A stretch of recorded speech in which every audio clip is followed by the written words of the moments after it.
Have you ever wondered whether courage is simply the choice to walk where fear already waits? Welcome, my friend. I'm John, and I'm glad you've joined me by the fire tonight. Beyond the fading light, the mountains of Middle-earth keep secrets older than kingdoms, where forgotten songs still echo through halls carved from living stone, and every shadow remembers a name. Come with me now, and let us follow the ancient road together into the deep places where memory still endures.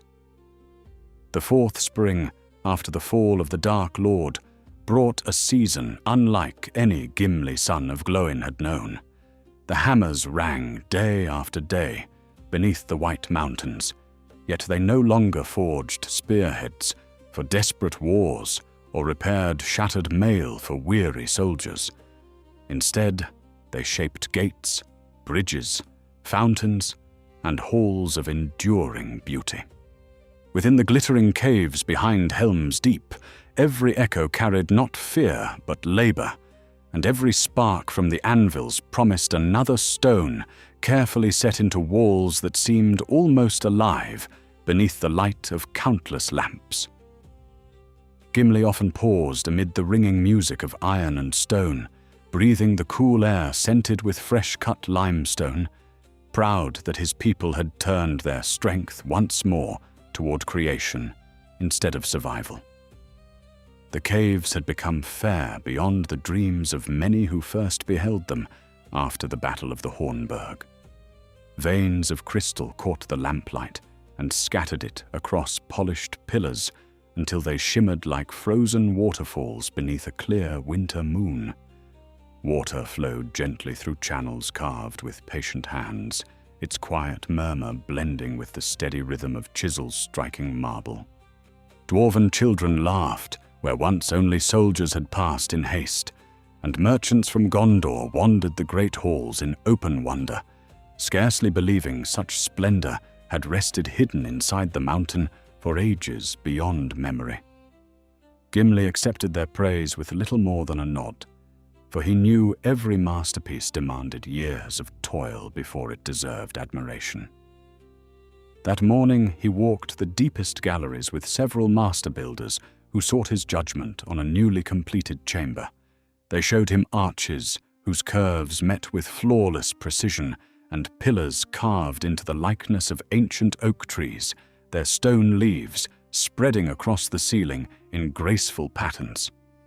One elder dwarf stroked his grey beard and asked whether another row of lanterns should be placed along the eastern wall. Gimli folded his thick arms, studying every angle before answering in his steady voice. No. Leave the shadows where they are. A hall should reveal itself slowly, as a mountain reveals its heart only to those willing to walk farther.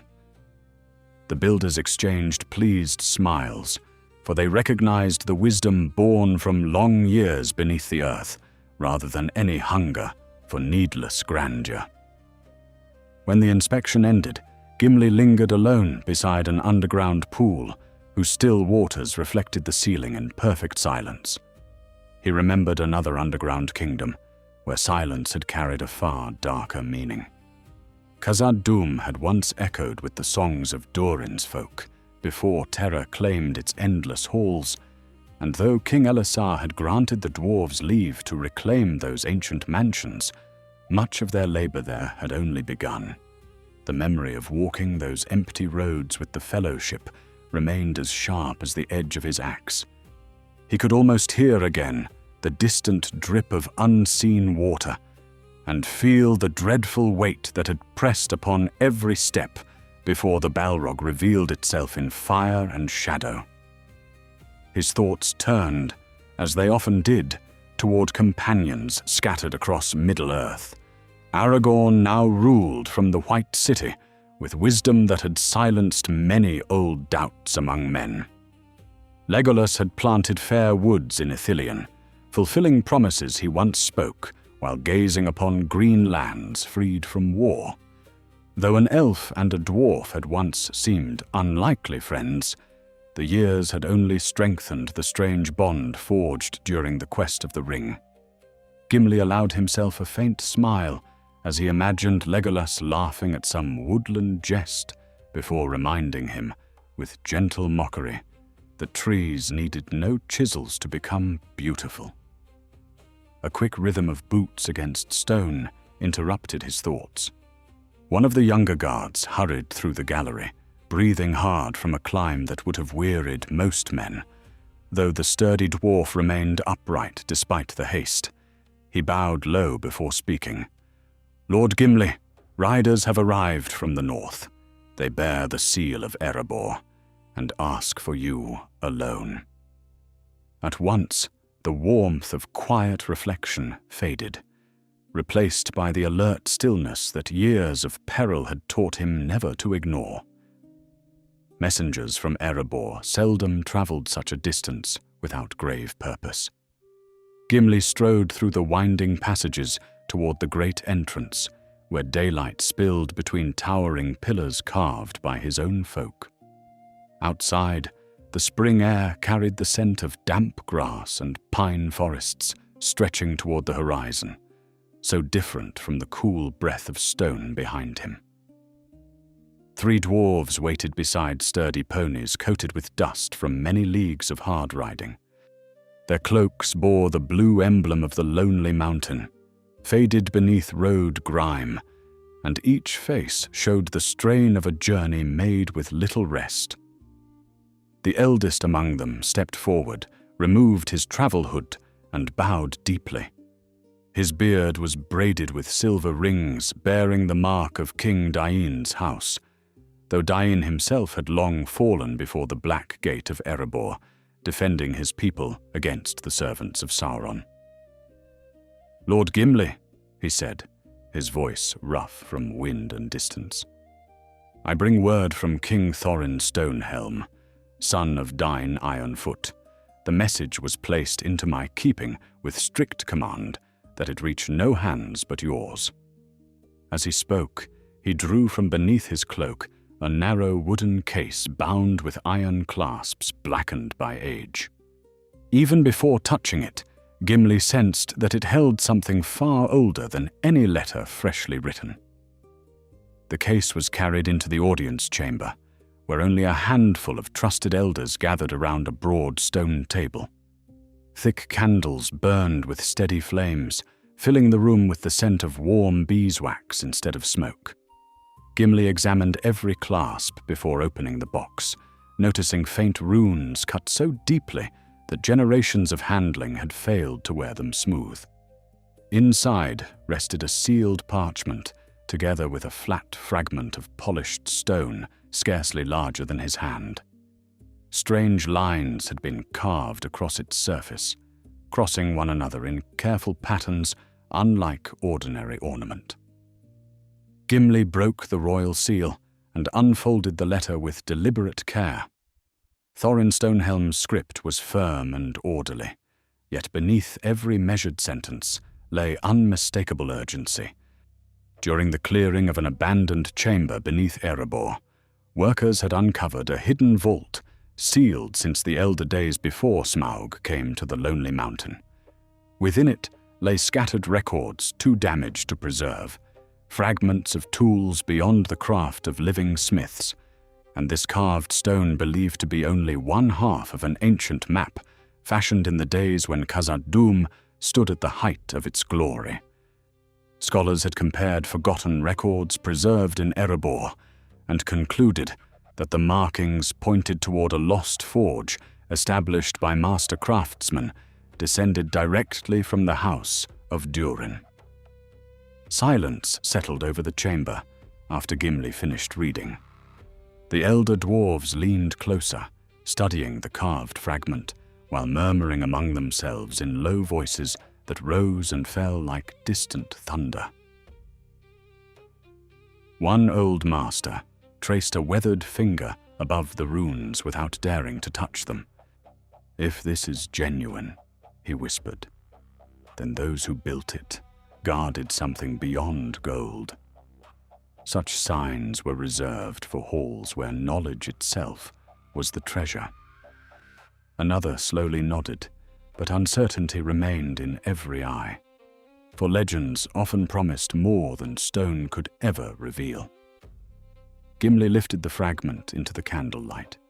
Tiny veins of silver hidden within the dark rock caught the glow and shimmered as though stars had been trapped beneath its polished face. He followed the carved paths with his thumb until they vanished at one broken edge, plainly meant to continue upon a missing companion piece. His heart beat a little faster, though he kept his expression calm before those watching him. Somewhere beyond the familiar roads of Middle-earth, perhaps buried beneath forgotten mountains where no living dwarf had walked for centuries, a secret from the greatest days of Durin's folk still waited in darkness, and already he felt the old call of adventure stirring once more. The chamber remained quiet long after the letter had been read, though silence among dwarves was seldom empty. Every man present weighed the king's words against old memories, forgotten songs, and half-remembered tales passed from grandfather to grandson beside glowing hearths. Gimli set the stone fragment carefully back upon the table, refusing to let excitement outrun caution, for he had lived long enough to know that the greatest discoveries often drew the greatest dangers behind them. A map hidden for so many ages was not concealed without reason, he said at last, his deep voice steady enough to quiet the murmurs. If our forefathers guarded this place, then they feared what greed might do if lesser hands found it. The eldest messenger inclined his head before speaking again. There is more, my lord, and it is no happier news. He reached beneath his cloak and produced another folded parchment, this one stained by rain and bearing the mark of haste rather than ceremony. 3 nights after the vault was opened, someone entered the chamber without forcing the doors. The guards heard nothing until dawn, yet one of the stone chests had been broken open. Several records were scattered, a pair of ancient tools vanished, and another fragment believed to belong to the same map was taken. His weathered face tightened with frustration. No thief left footprints, no lock was broken. It was as though the shadows themselves had carried the intruder away. A heavy frown settled across Gimli's brow. Such skill was uncommon among orcs, whose strength rarely favored patience or subtlety, and no honest dwarf would rob the treasures of Durin's house. He walked slowly around the stone table, turning possibilities over in his mind as though examining flaws within a newly cut gem. Someone had known what lay hidden beneath Erebor before the vault was opened, or else had recognized its worth almost at once. Either answer troubled him. Chance alone could not explain a theft so swift and so precise. One of the master builders, Bori son of Nar, folded his broad hands across his chest. Could men have done this? He asked. The kingdoms of the south prosper again, yet greed has not departed the hearts of all. Gimli considered the question without haste.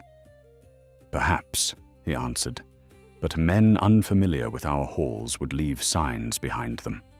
A dwarf knows how stone carries sound.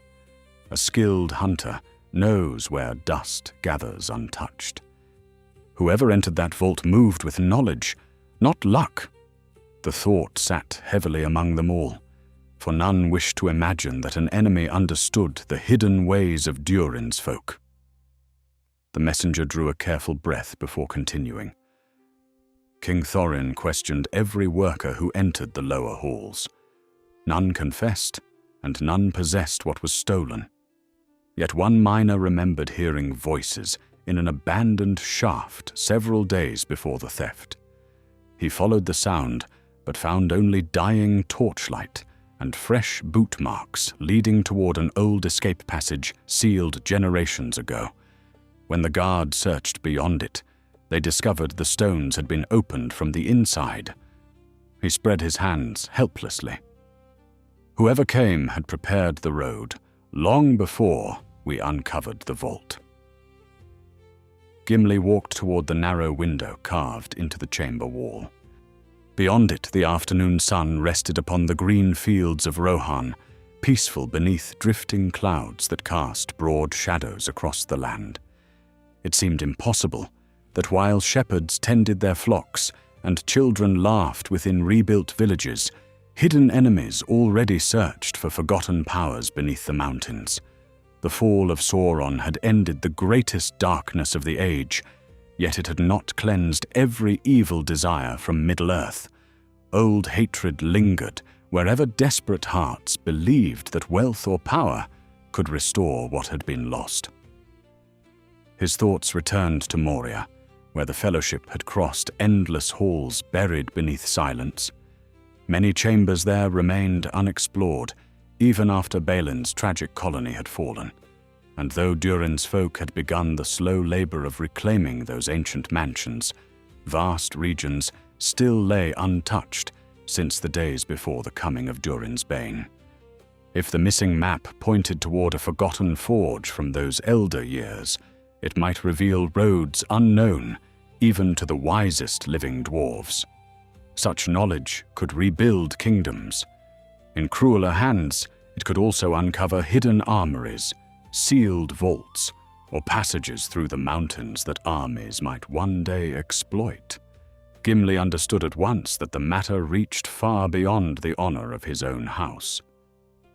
He turned back toward the waiting company. "When did you leave Erebor?" he asked. The messenger answered without hesitation. 23 days ago. We rode with all speed, changing ponies whenever loyal friends could aid us.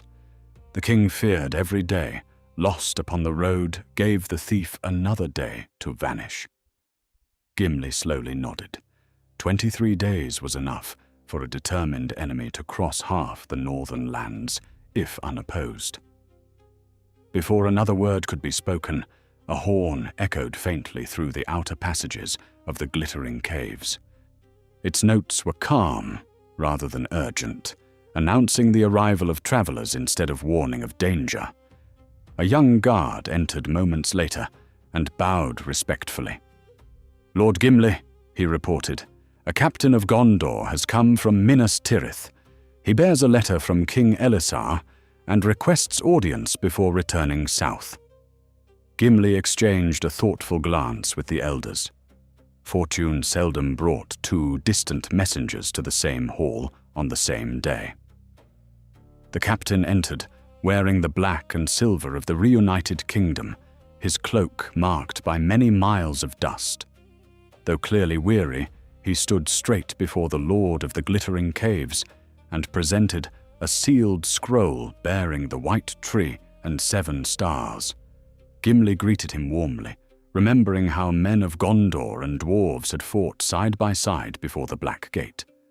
Breaking the seal, he found Aragorn's familiar hand.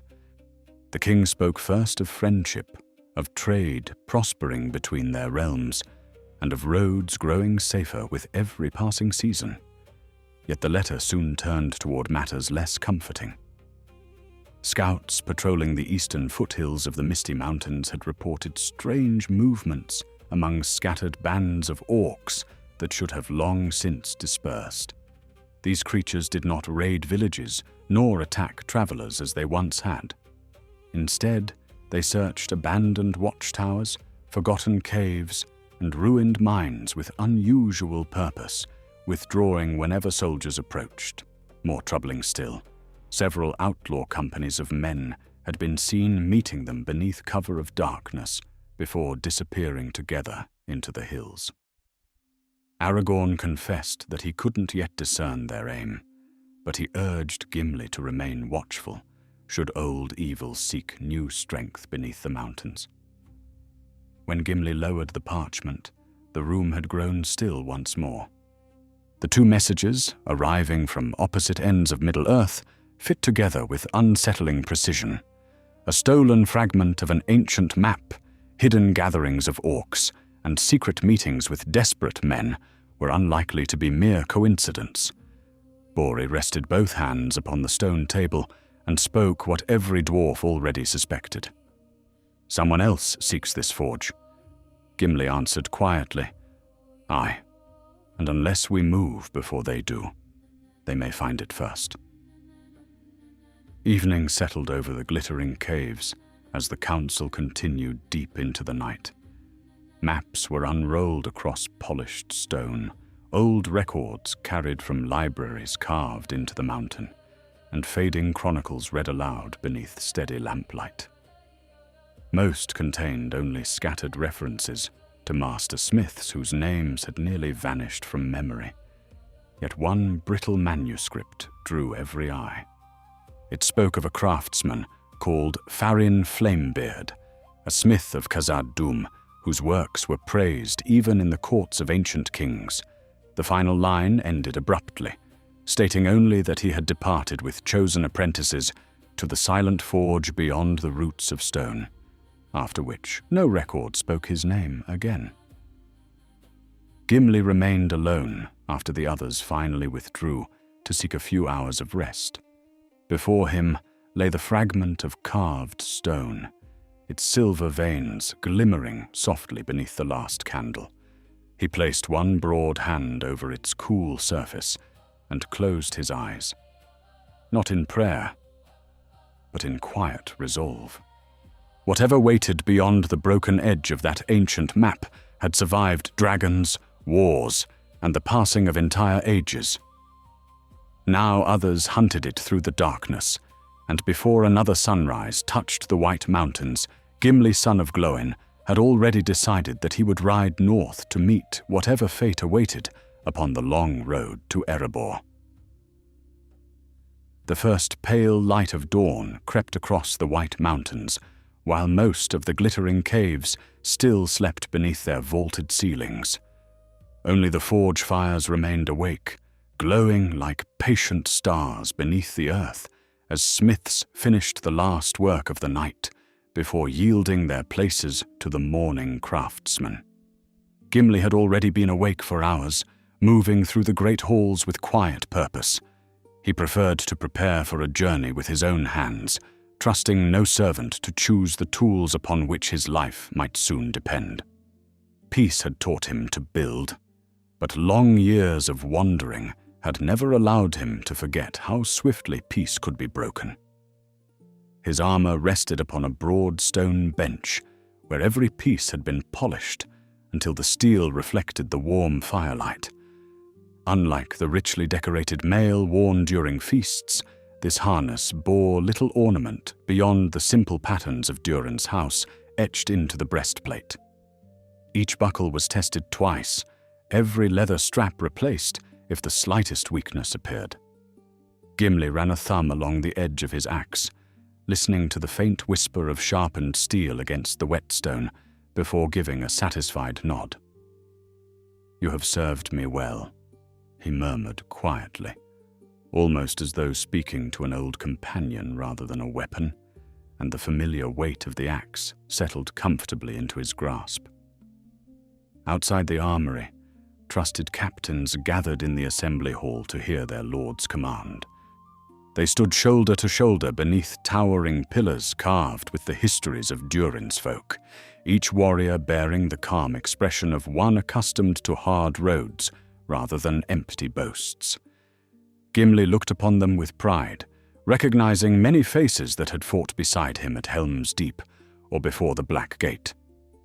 "I will not take an army," he told them plainly.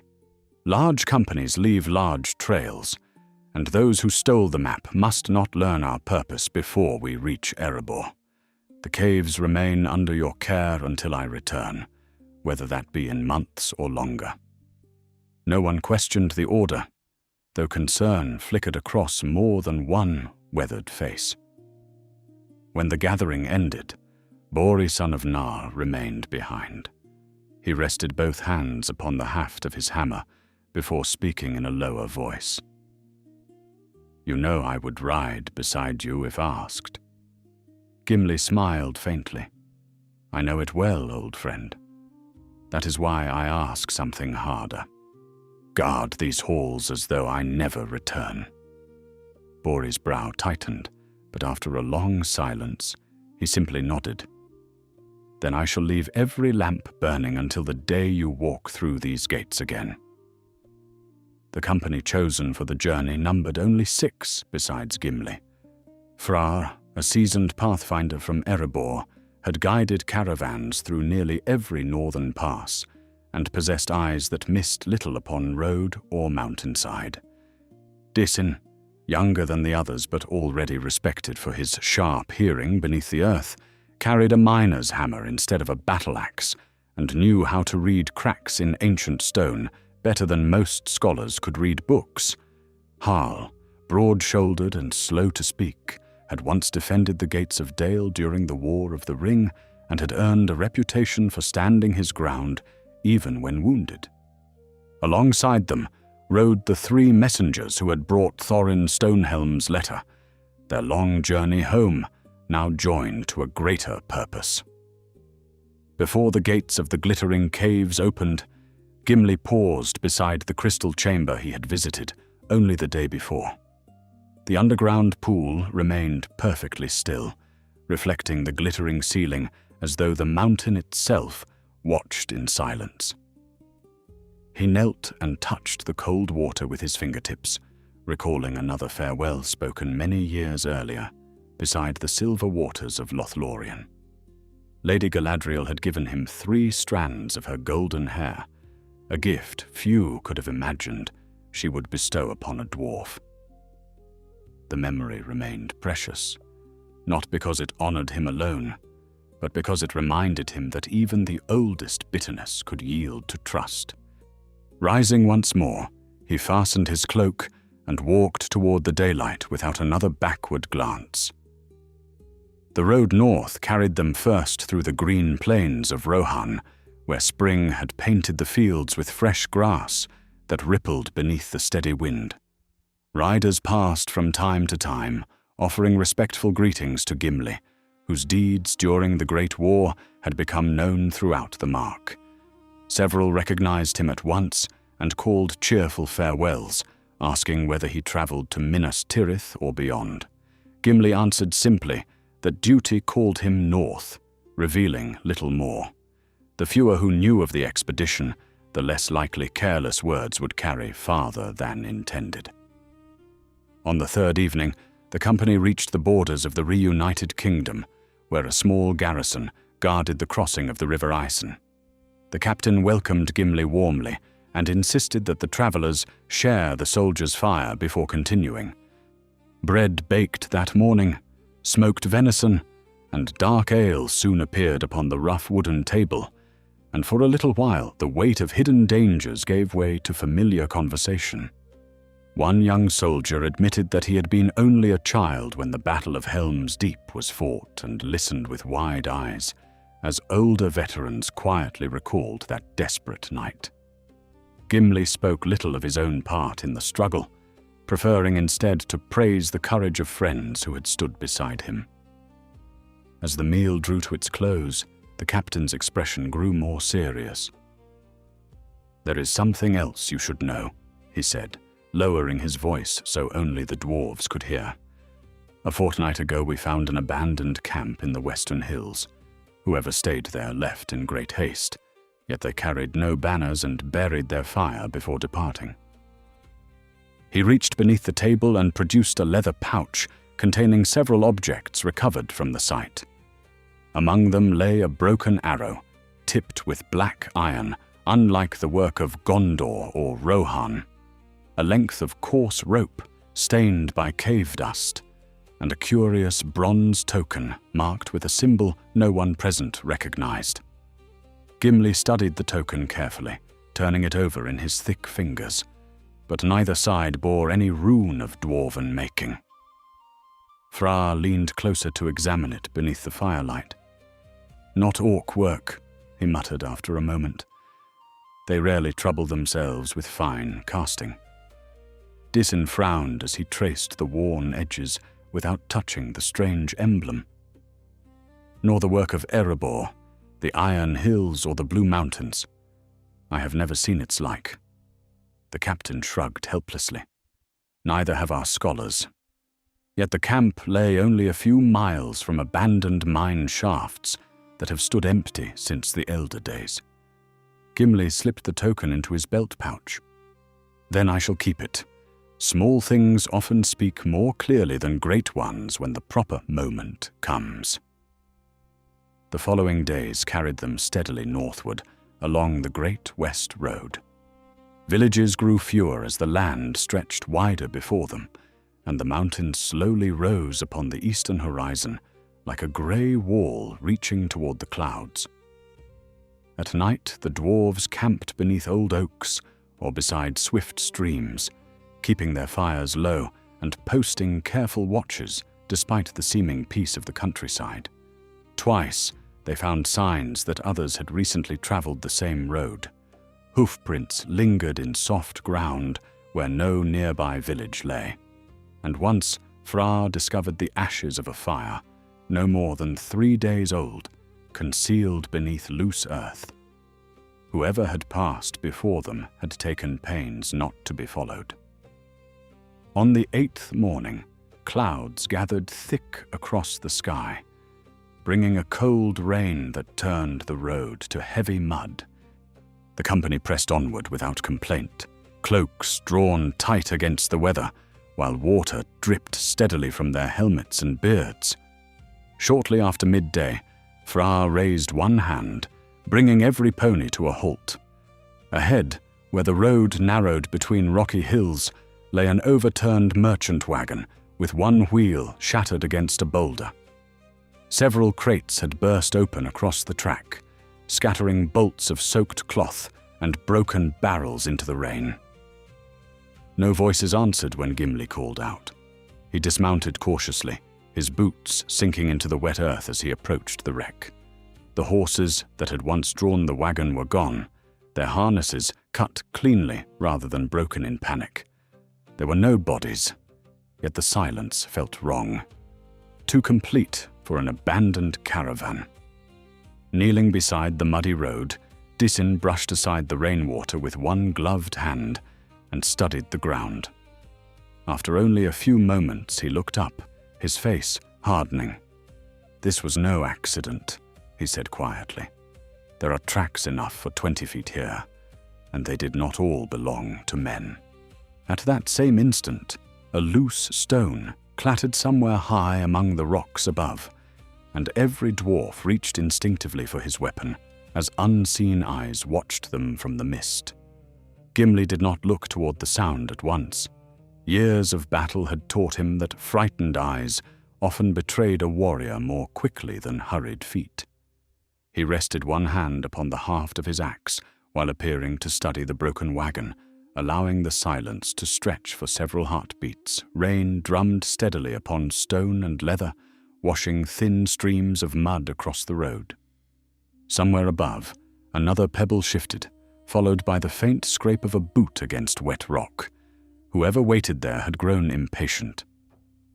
Without raising his voice, Gimli spoke as though continuing an ordinary conversation. "Fra, take Harl to the left. Disin, stay close to the wagon, to the psat. The rest with me." No one questioned the order or glanced toward the hills. Each dwarf moved naturally, spreading across the narrow pass as though merely searching the wreckage for survivors.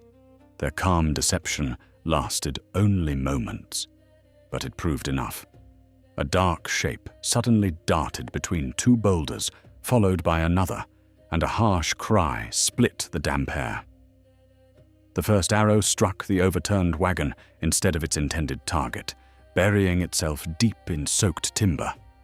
Before a second shaft could fly, Gimli charged toward the slope with surprising speed for one so heavily armored.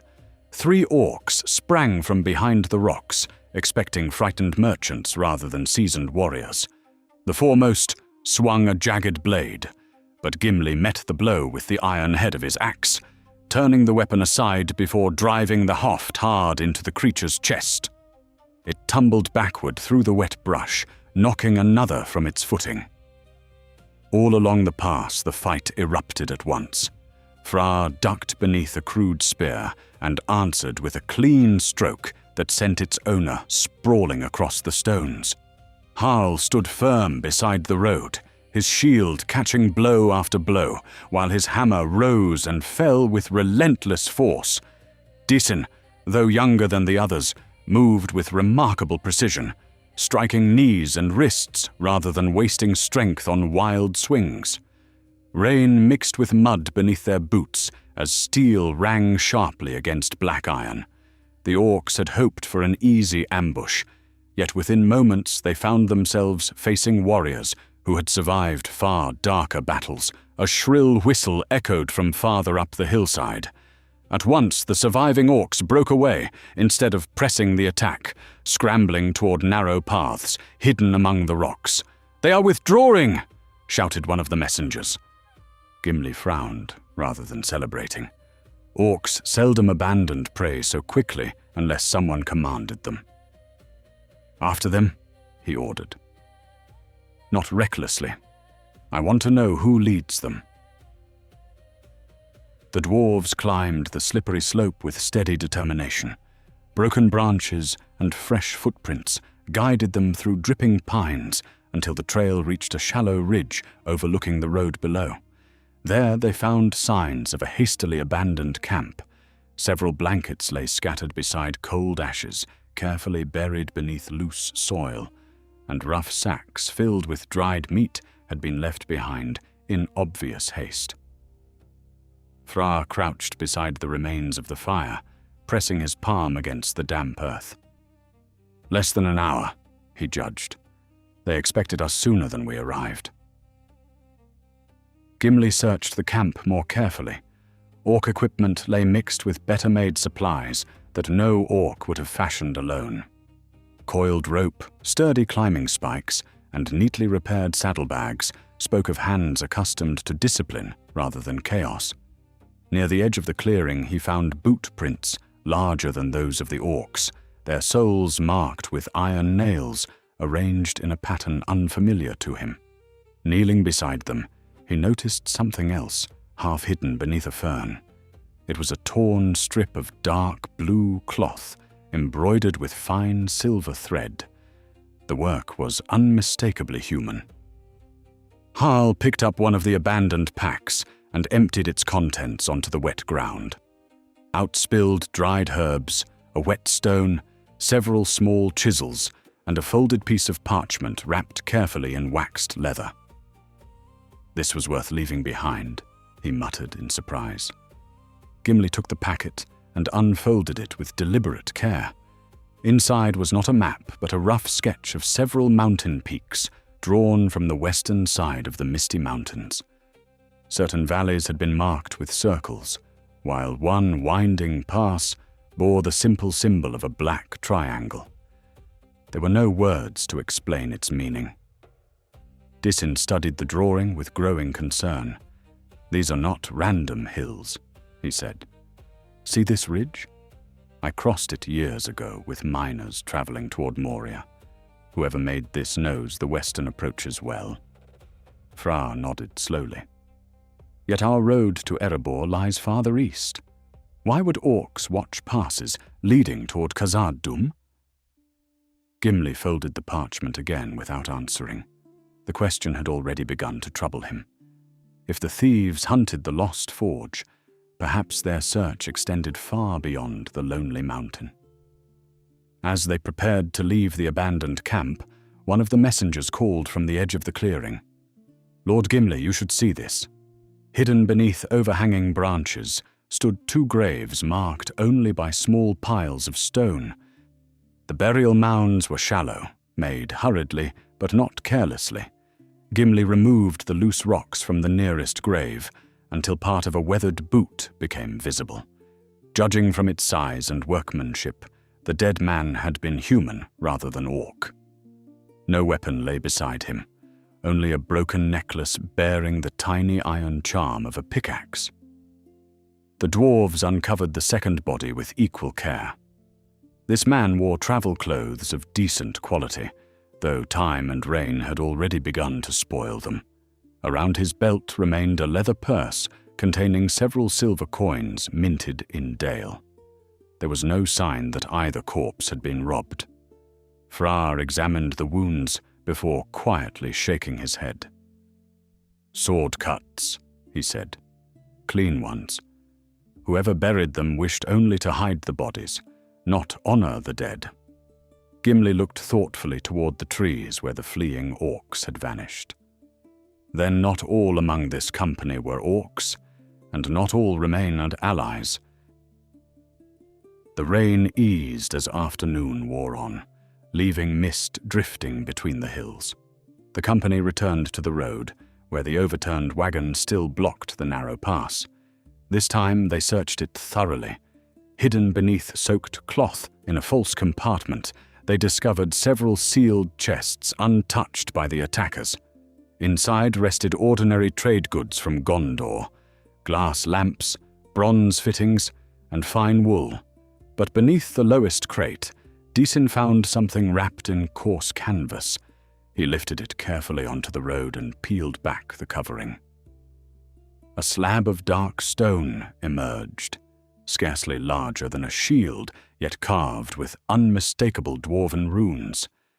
Age had softened its edges, but the workmanship remained extraordinary. Every line had been cut with remarkable precision, and unlike common memorial stones, this fragment had clearly once formed part of a larger tablet, broken long ago. Gimli knelt immediately, brushing away the remaining dirt with surprising gentleness. His eyes narrowed as he read the ancient script aloud. "To the keeping of the silent forge shall pass the 7 measures, known only to the hands of flame. Let no unproven craftsman seek the hidden doors, lest pride consume what wisdom has preserved." He fell silent, tracing the final rune with one broad finger.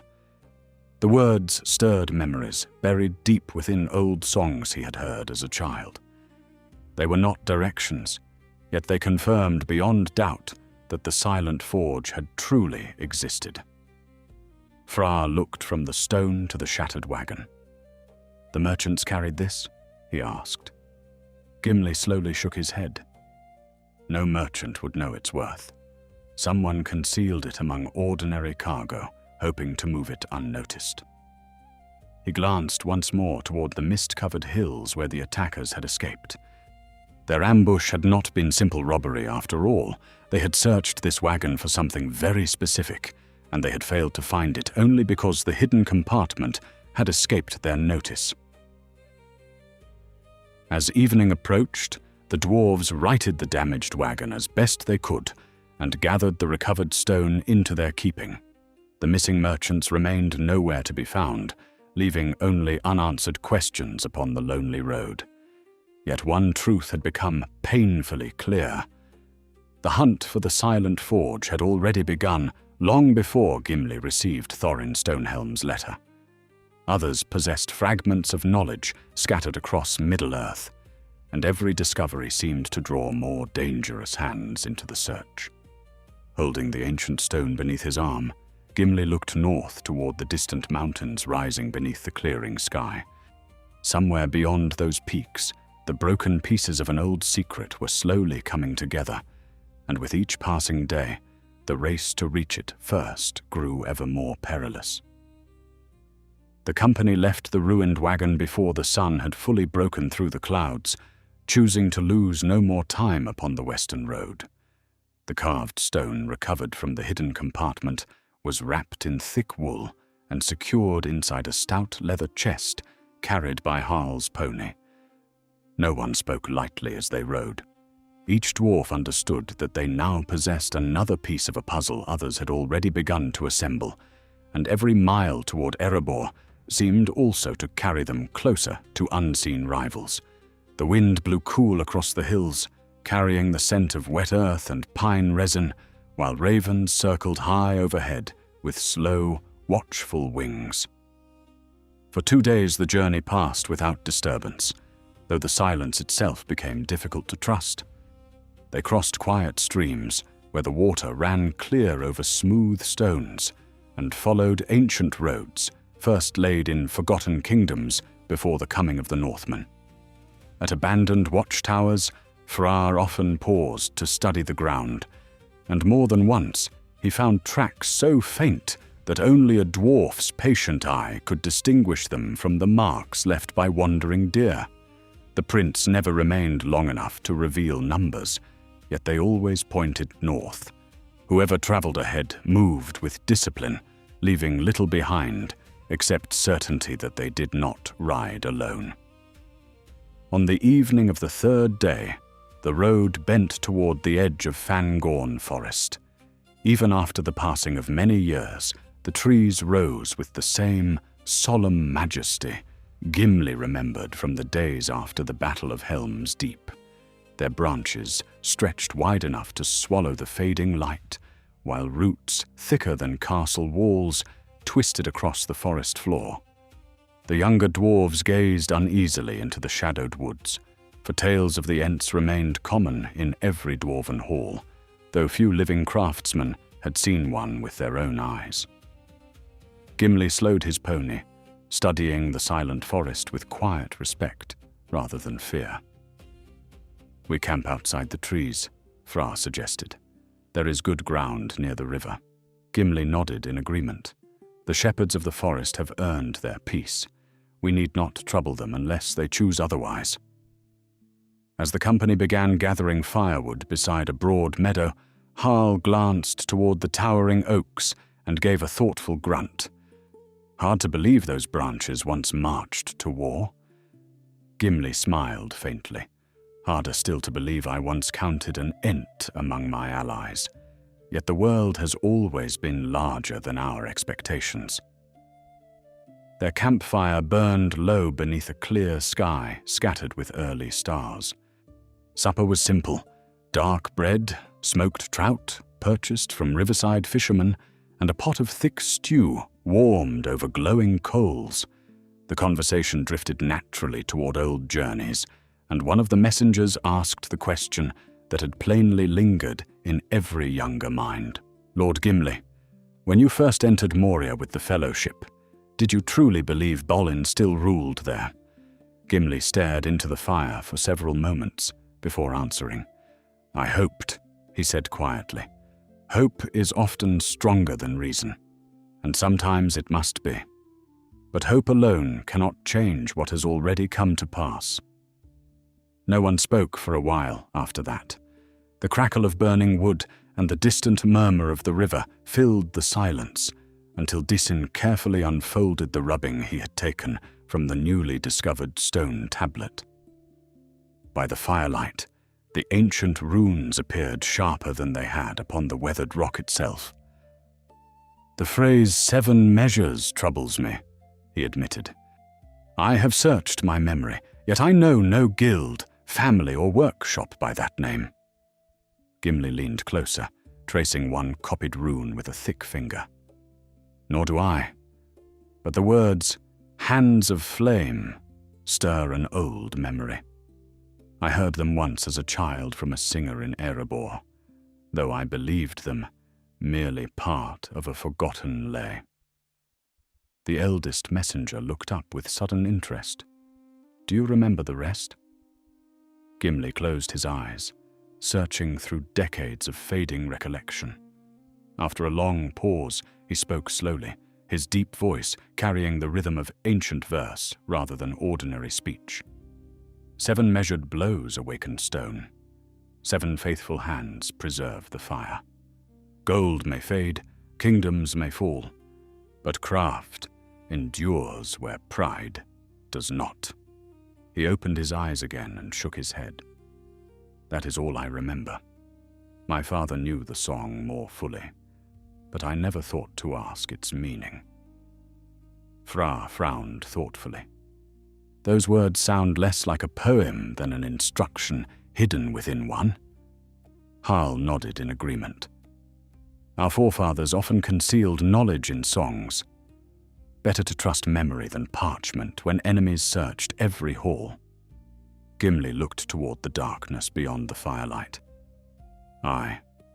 During the wars against the orcs, many records were destroyed, but songs survived because they lived in the voices of the people. If the Silent Forge truly guarded knowledge rather than treasure, perhaps its keepers trusted memory above stone." Before the discussion could continue, a soft whistle came from the darkness beyond the camp. Every dwarf reached for his weapon in the same instant, rising without panic, but with practiced speed. The whistle came again, followed by the rustle of leaves stirred by cautious footsteps. Fra slipped silently toward the edge of the meadow, while Gimli stood waiting beside the fire, his axe held low but ready. At last, a lone figure emerged between the trees, wrapped in a weather-stained green cloak whose hood concealed much of his face. The stranger halted well beyond the reach of the firelight and slowly raised both empty hands. "Peace," he called in the common tongue. "I seek only words, not battle." His voice was calm, carrying neither fear nor arrogance. Gimli studied him carefully before answering. "Then step where we may see you." The man obeyed without hesitation, lowering his hood as he entered the glow of the flames.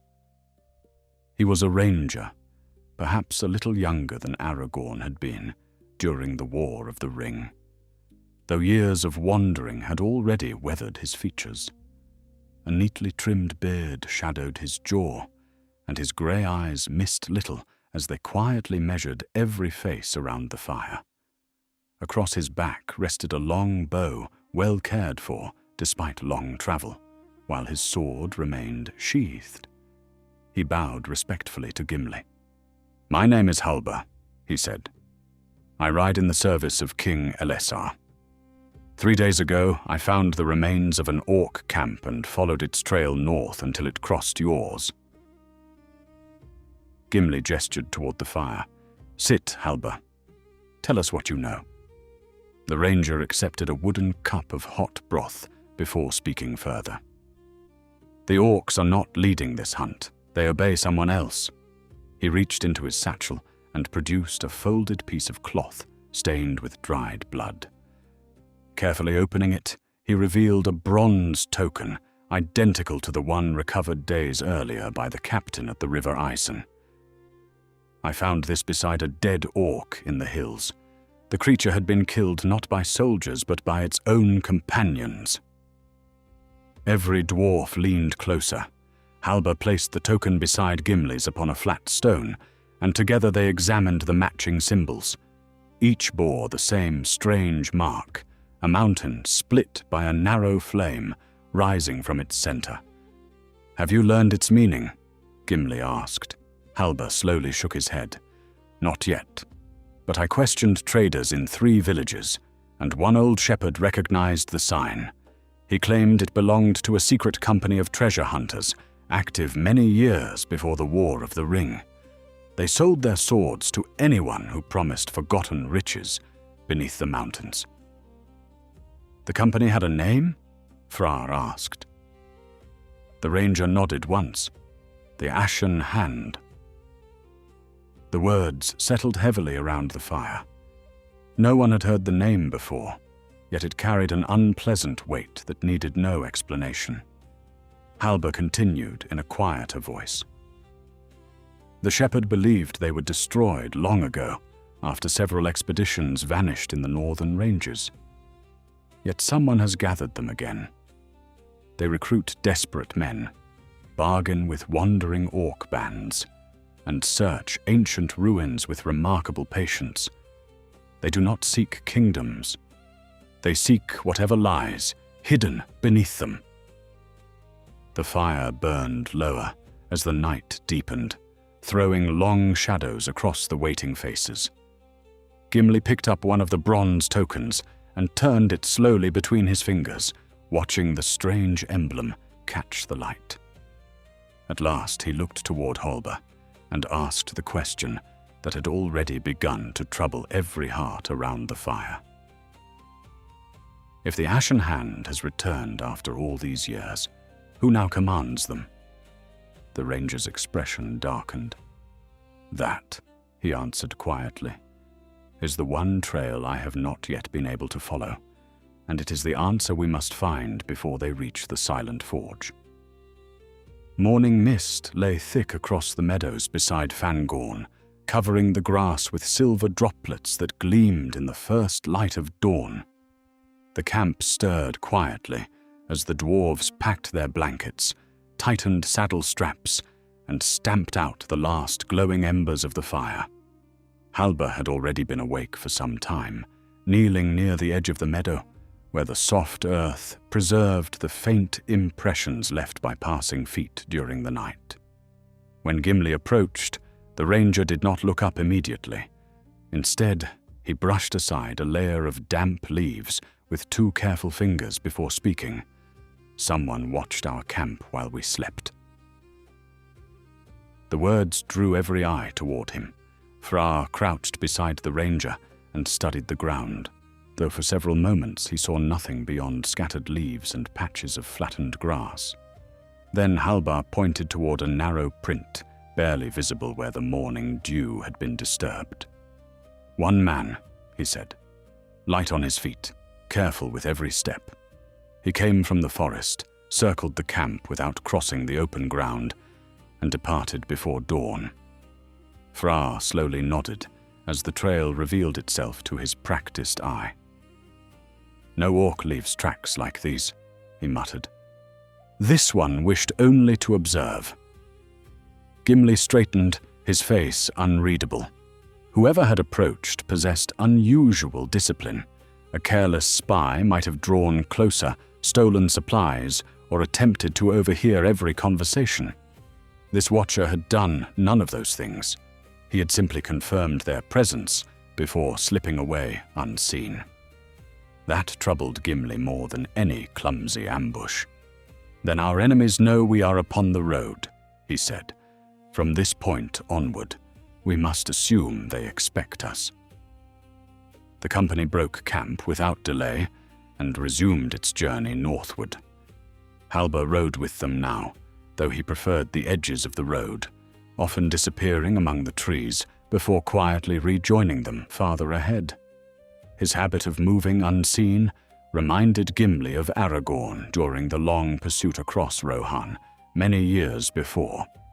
More than once, the dwarf smiled to himself at the memory of searching vainly for the ranger's trail, while Legolas effortlessly pointed out every broken blade of grass. Those days seemed distant now, yet their lessons remained as valuable as ever. By late afternoon, the land began to rise toward the foothills that marked the southern reaches of the Misty Mountains. Grey cliffs towered above winding valleys, where swift streams carved their way through ancient stone, polished by countless winters. The road narrowed until only 2 riders could travel abreast, forcing the company into a longer line. Ravens gave way to hawks circling high overhead, while mountain goats watched from impossible ledges before vanishing among the rocks. Every sound carried farther here, from the splash of water against stone to the sharp ring of a loose horseshoe striking gravel. Near sunset, Halber raised a hand from the front of the column. Without a word, the company halted beneath an overhanging cliff. The ranger knelt beside a shallow pool fed by melting snow, studying the muddy bank with unusual intensity. Gimli joined him, immediately noticing several sets of fresh hoof prints. They were larger than those left by ordinary farm horses, and deeply pressed into the ground, suggesting heavily burdened animals. 6 riders, Halbar said quietly. Perhaps 7. They passed this way yesterday morning. Fra examined the tracks from another angle. Not merchants, he observed. Too evenly spaced, they rode in formation. One of the messengers pointed toward a nearby rock where a small patch of moss had been scraped away. There, almost hidden from casual view, someone had carved the same strange emblem they had seen upon the bronze tokens, a mountain divided by a narrow flame. Time had not weathered the mark. The cut was fresh. Whoever left it expected others to follow. Harl frowned as he rested one broad hand against the stone. "A trail sign?" he asked. Halber slowly shook his head. "Not exactly. Rangers sometimes leave hidden marks for one another, but never so carelessly. This symbol is meant for those who already know where to look. Gimli studied the carving for several moments before drawing a short knife from his belt. With a few firm strokes, he chipped away the entire section of rock until the mark vanished completely. Then let those behind us wonder why it disappeared. The company pressed onward until darkness forced them to seek shelter. They found it beneath the remains of an old dwarven watch station built into the mountainside generations before the War of the Ring. Much of the outer wall had collapsed, leaving only a roof supported by stout stone pillars blackened with age. Ancient runes still marked the entrance, though wind and rain had softened many beyond recognition. Dicyn ran his fingers across the carvings with quiet reverence. "These were made by our people long before Erebor was reclaimed," he said softly. "Perhaps even before Smaug came." Inside, the shelter proved dry and surprisingly intact. Stone benches lined the walls, while a narrow chimney still drew smoke cleanly upward after Fra cleared away years of fallen debris. As supper simmered over a modest fire, Dicyn wandered deeper into the old station, carrying a lantern. A few moments later, his voice echoed back through the chamber. "Lord Gimli, there is something here." The others quickly joined him. At the rear of the shelter stood a small stone table carved directly from the mountain floor. Upon it rested a dust-covered chest secured by a bronze latch green with age. No lock remained. Gimli carefully lifted the lid, releasing the dry scent of old parchment and cedar wood. Inside lay several weathered scrolls wrapped in faded cloth, together with a narrow leather-bound journal whose cover bore the emblem of Durin's house. The pages had yellowed, yet they remained remarkably well preserved. Gimli opened the journal with great care. The handwriting belonged to a watch captain who had served the mountain roads more than a century earlier, during the years when the northern orcs still roamed widely after the fall of Smaug, but before the Great War against Sauron. Most entries described ordinary matters: snowfall, supply wagons, and patrol routes, but near the end, one passage immediately drew his attention. 3 strangers crossed the Western Pass this day, Gimli read aloud. They claimed to be scholars, seeking forgotten mines, yet asked many questions concerning abandoned roads beneath the mountains. Their leader wore no badge of kingdom or guild, only a bronze token marked by a cleft mountain and rising flame. "I trust them little. I have sent warning to Erebor." Silence filled the shelter. Halbar looked slowly toward the 2 bronze tokens resting beside Gimli's pack. "How old is that journal?" he asked. Dicyn carefully examined the final dated entry before answering. 112 years. His voice carried equal parts surprise and unease. "Long before the War of the Ring." Fra folded his arms tightly across his chest. Then the ashen hand didn't return after Sauron's fall. He spoke the conclusion reluctantly, as though hoping it might still prove false. They never truly disappeared. Gimli closed the journal and rested both hands upon its worn cover. The implications settled heavily upon him. For more than a century, this hidden company had quietly searched the mountains while kingdoms rose and fell around them. They had survived dragons, wars, and the destruction of the Dark Lord himself. Such patience belonged not to common treasure hunters, but to people driven by a purpose stronger than greed alone. Long after the others settled into uneasy sleep, Gimli remained awake beside the dying fire. The old journal rested across his knees, while the mountain wind whispered softly through cracks in the ruined walls.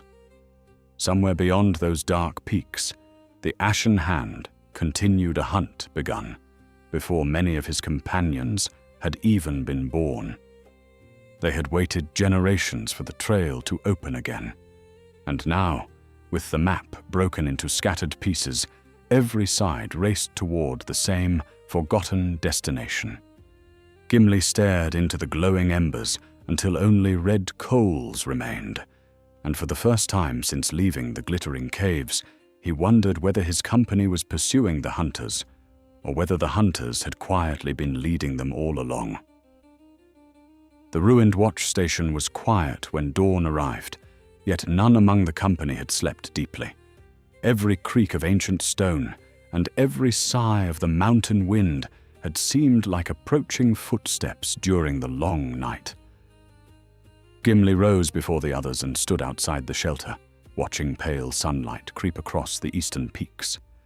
Snow still clung to the highest ridges, glowing softly beneath the morning sky, while narrow streams tumbled down through dark ravines. The mountains had always stirred something deep within every dwarf's heart, a feeling that no words could fully express. But this morning, they also carried a warning. Somewhere among those countless valleys, another company searched with the same determination. The journal recovered from the watch station remained the subject of much discussion as breakfast was prepared. Halber read the final entries once more, hoping some overlooked detail might reveal where the mysterious travelers had gone after leaving the pass. There were notes describing weather, damaged roads, and supply wagons, but only one additional sentence caught his attention. They asked especially after the Echo Stair, he read aloud. The captain added no explanation, as though every dwarf of his day already knew the name. He looked toward Gimli. Have you ever heard of such a place? Gimli frowned thoughtfully before answering.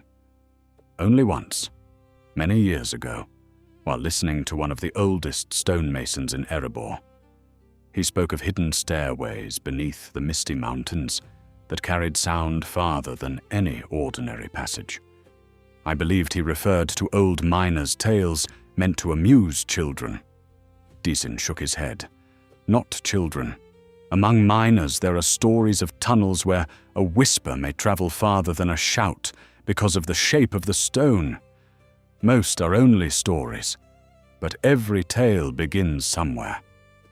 Fra rolled up the journal with deliberate care.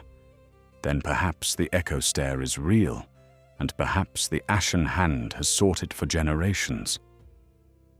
They left the shelter shortly afterward, following a narrower trail that departed from the Great Road and wound into rougher country. According to the oldest maps they carried, the main route would eventually turn east toward the lands leading to Erebor, but Fra believed the forgotten mountain path might save several days if it remained passable. More importantly, it avoided settlements where curious eyes and careless tongues might carry news of their company. Gimli agreed without hesitation. Every encounter so far had confirmed that secrecy was becoming as valuable as speed. The climb grew steeper with every mile. Loose shale shifted beneath the ponies' hooves, forcing the travelers to dismount and lead the animals along winding ledges no wider than a wagon. Above them, weathered cliffs rose in towering walls streaked with veins of pale quartz that glittered whenever sunlight reached them. Below, the valleys disappeared beneath drifting clouds, making the narrow path seem suspended between earth and sky.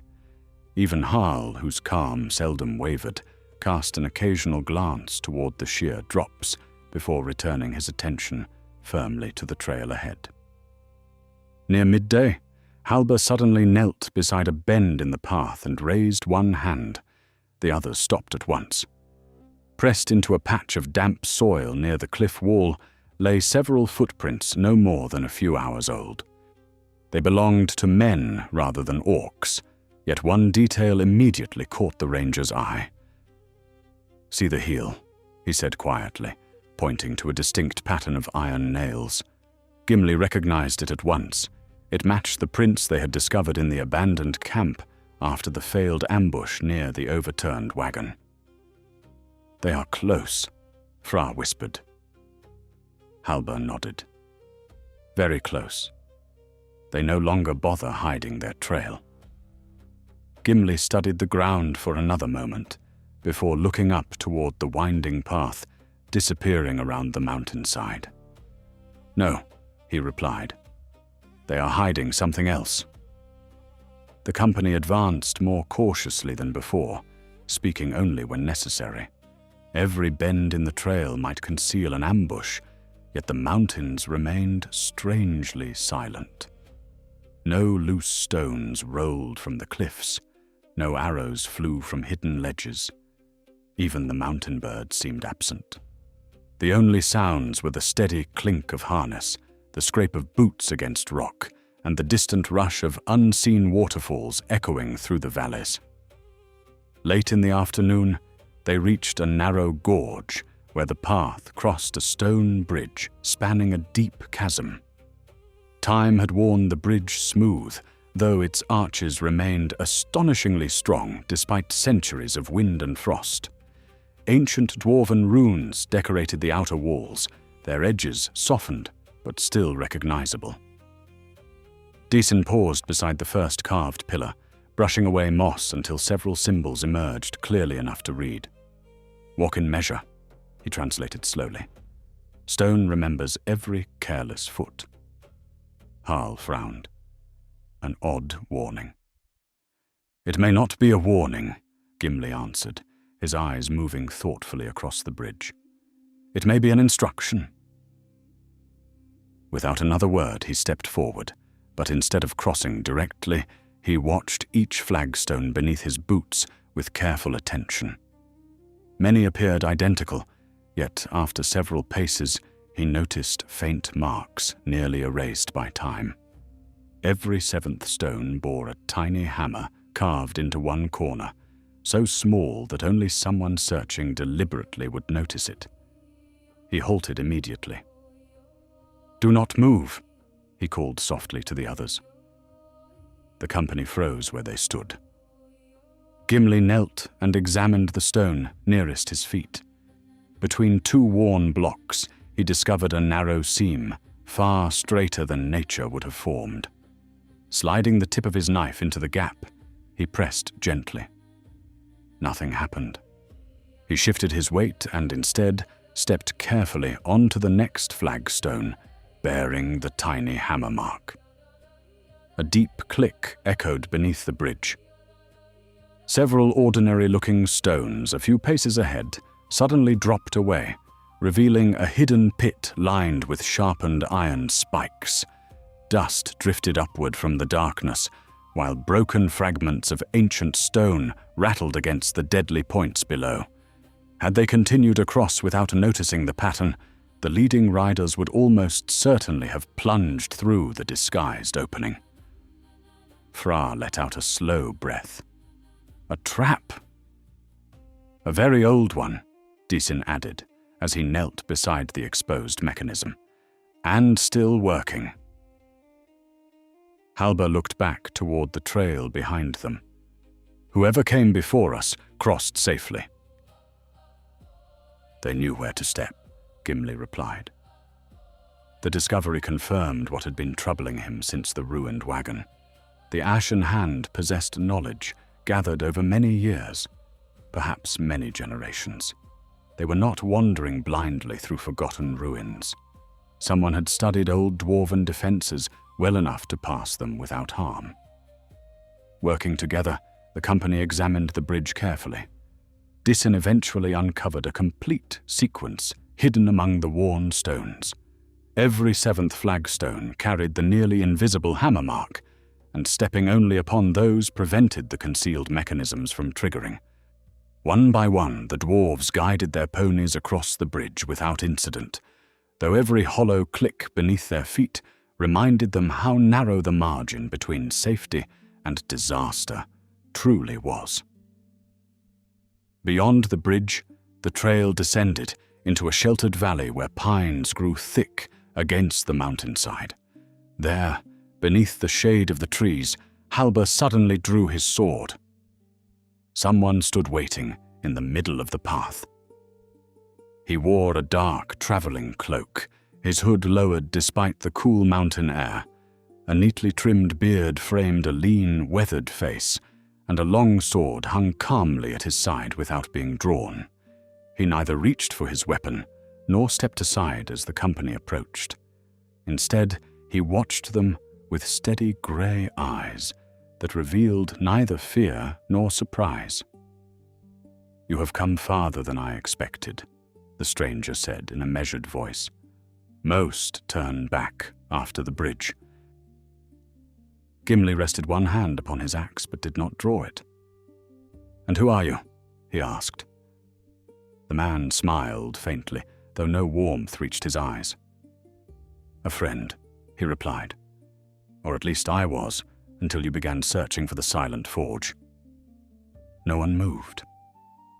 The mountain valley seemed to hold its breath along with the travelers, while a cool wind stirred the pine branches overhead without breaking the heavy silence.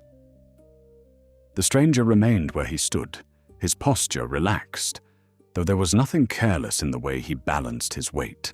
His eyes measured every member of the company in turn, before returning to Gimli. A man accustomed to danger learned such habits, and this one carried them as naturally as another might wear a cloak. Halbar shifted half a step to the left, placing himself where he could watch both the stranger and the surrounding trees. "If you are a friend," he said evenly, "you have chosen a curious place to greet us." The man gave a small nod, acknowledging the truth without offense. "Safer than the roads below. There are fewer ears here." His gaze lingered briefly upon the ranger. "And fewer arrows." The remark was delivered calmly, but every listener understood that he had noticed Halbar's quiet attempt to gain a better position. Gimli neither advanced nor retreated. "You know what we seek," he said.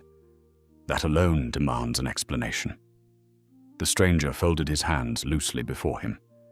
"It does. Yet explanations are dangerous things. Once spoken, they cannot be gathered again." He glanced toward the mountains rising beyond the valley. "You follow a trail laid down long before any of us drew breath. Others have walked it. Most never returned." His voice carried no hint of theatrical warning. It sounded instead like a simple statement of remembered fact. Fra frowned deeply.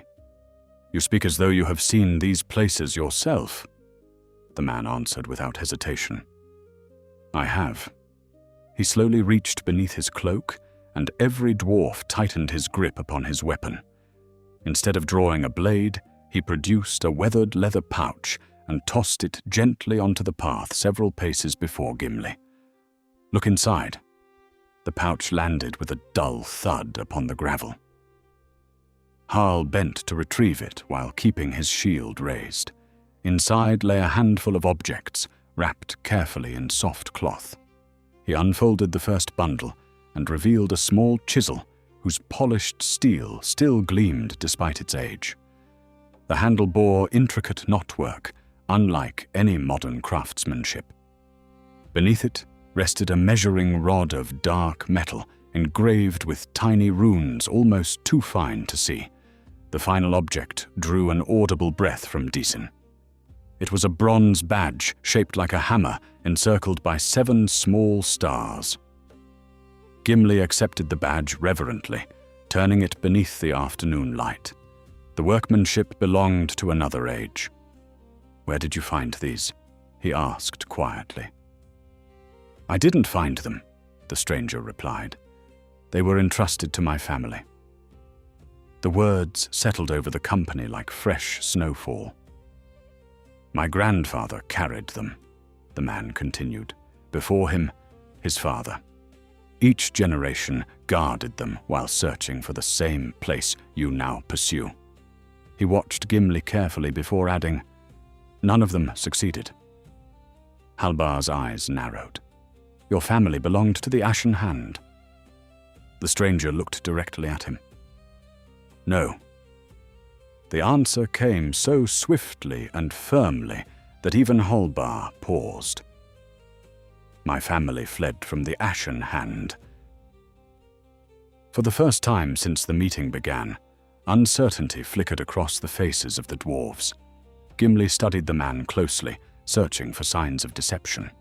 He found none, though experience had taught him that the most dangerous lies were often hidden beneath calm expressions. "Speak plainly," he said. "Who are you?" The stranger inclined his head. "My name is Edric. My forefathers served as guides for scholars who explored abandoned dwarven roads in the north. Nearly 100 years ago, they discovered fragments of old records speaking of the Silent Forge. Word reached others before they understood what they had found." His face darkened at the memory. Those others became the Ashen Hand. Fra crossed his arms. "Treasure hunters." "At first," Edric answered. "Then something else." He looked toward the distant peaks, as though seeing events long past unfolding among them. They believed the forge contained weapons beyond the skill of living smiths. They poured fortunes into searching forgotten mines, buying maps, bribing travelers, even hiring orc bands to dig where men feared to tread. Every failure convinced them they stood only one step from success. He gave a humorless smile. "Greed has remarkable patience." Gimli held the ancient bronze badge in his palm. "If your family fled them, why continue the search at all?" Edric's expression softened slightly. "Because my great-grandfather learned one thing before escaping. The Silent Forge was never hidden to protect treasure. It was hidden to protect knowledge." He looked directly at Gimli. He feared that if the Ashen Hand reached it first, they would destroy the very thing they hoped to possess. Those words echoed almost exactly what the old dwarven tablet had suggested. Hallbar remained unconvinced. "You expect us to trust the story of a stranger who appears alone upon a mountain path?" "No," Edric replied calmly. "I expect you to doubt it." He reached slowly into another pocket and withdrew a folded sheet of yellowed parchment. Rather than approaching, he placed it upon a flat stone between them and stepped back several paces. Gimli walked forward cautiously and opened it. Unlike the rough sketch recovered from the abandoned orc camp, this was an old map drawn with remarkable precision. Several valleys beneath the misty mountains were marked in faded ink, and one route ended beside a carefully written name. Echo Stair. Dizin leaned over Gimli's shoulder, scarcely believing what he saw. "It exists." Edric nodded. "It does." Fra studied the map intently. "Why give this to us?" "Because you are already too close to turn back." A silence followed that answer. Then Edric spoke again, more quietly than before. "The Ashen Hand is divided." Every face turned toward him. "Some still seek riches," he explained. "Others have learned enough to understand the true value of the forge. They no longer intend to sell what lies within. They intend to control it." "Who leads them?" Gimli asked. Edric hesitated for the first time. "A man called Corvin." The name meant nothing to the dwarves, but Halber's expression changed immediately. "I have heard it once," the ranger said slowly, "years ago in Minas Tirith. A scholar disappeared after stealing copies of ancient mining records from the royal archives. The guards believed he drowned while crossing the Anduin." Edric gave a grim nod. "He didn't drown." The valley fell silent once more. "He vanished deliberately," Edric continued. "For years he wandered the libraries of Dale, Bree, and the old kingdoms of Arnor. Wherever forgotten records survived, he searched them. He learned Dwarvish well enough to read damaged inscriptions and collected every rumor concerning Khazad Dûm, Erebor, and the elder halls beneath the mountains. His voice hardened. Corvin is no warrior of great renown. That is what makes him dangerous. He fights with knowledge before he ever reaches for a sword. Gimli folded the map carefully. And where is he now? Edric looked toward the northern ridges where layers of blue mountains faded into the distance. If my guess is right, he's no longer searching for the Echo Stair. He met Gimli's eyes. He has already found it. For a long moment, no one spoke. The wind sighed through the pines, while the late afternoon sun slipped behind gathering clouds, casting long shadows across the narrow valley.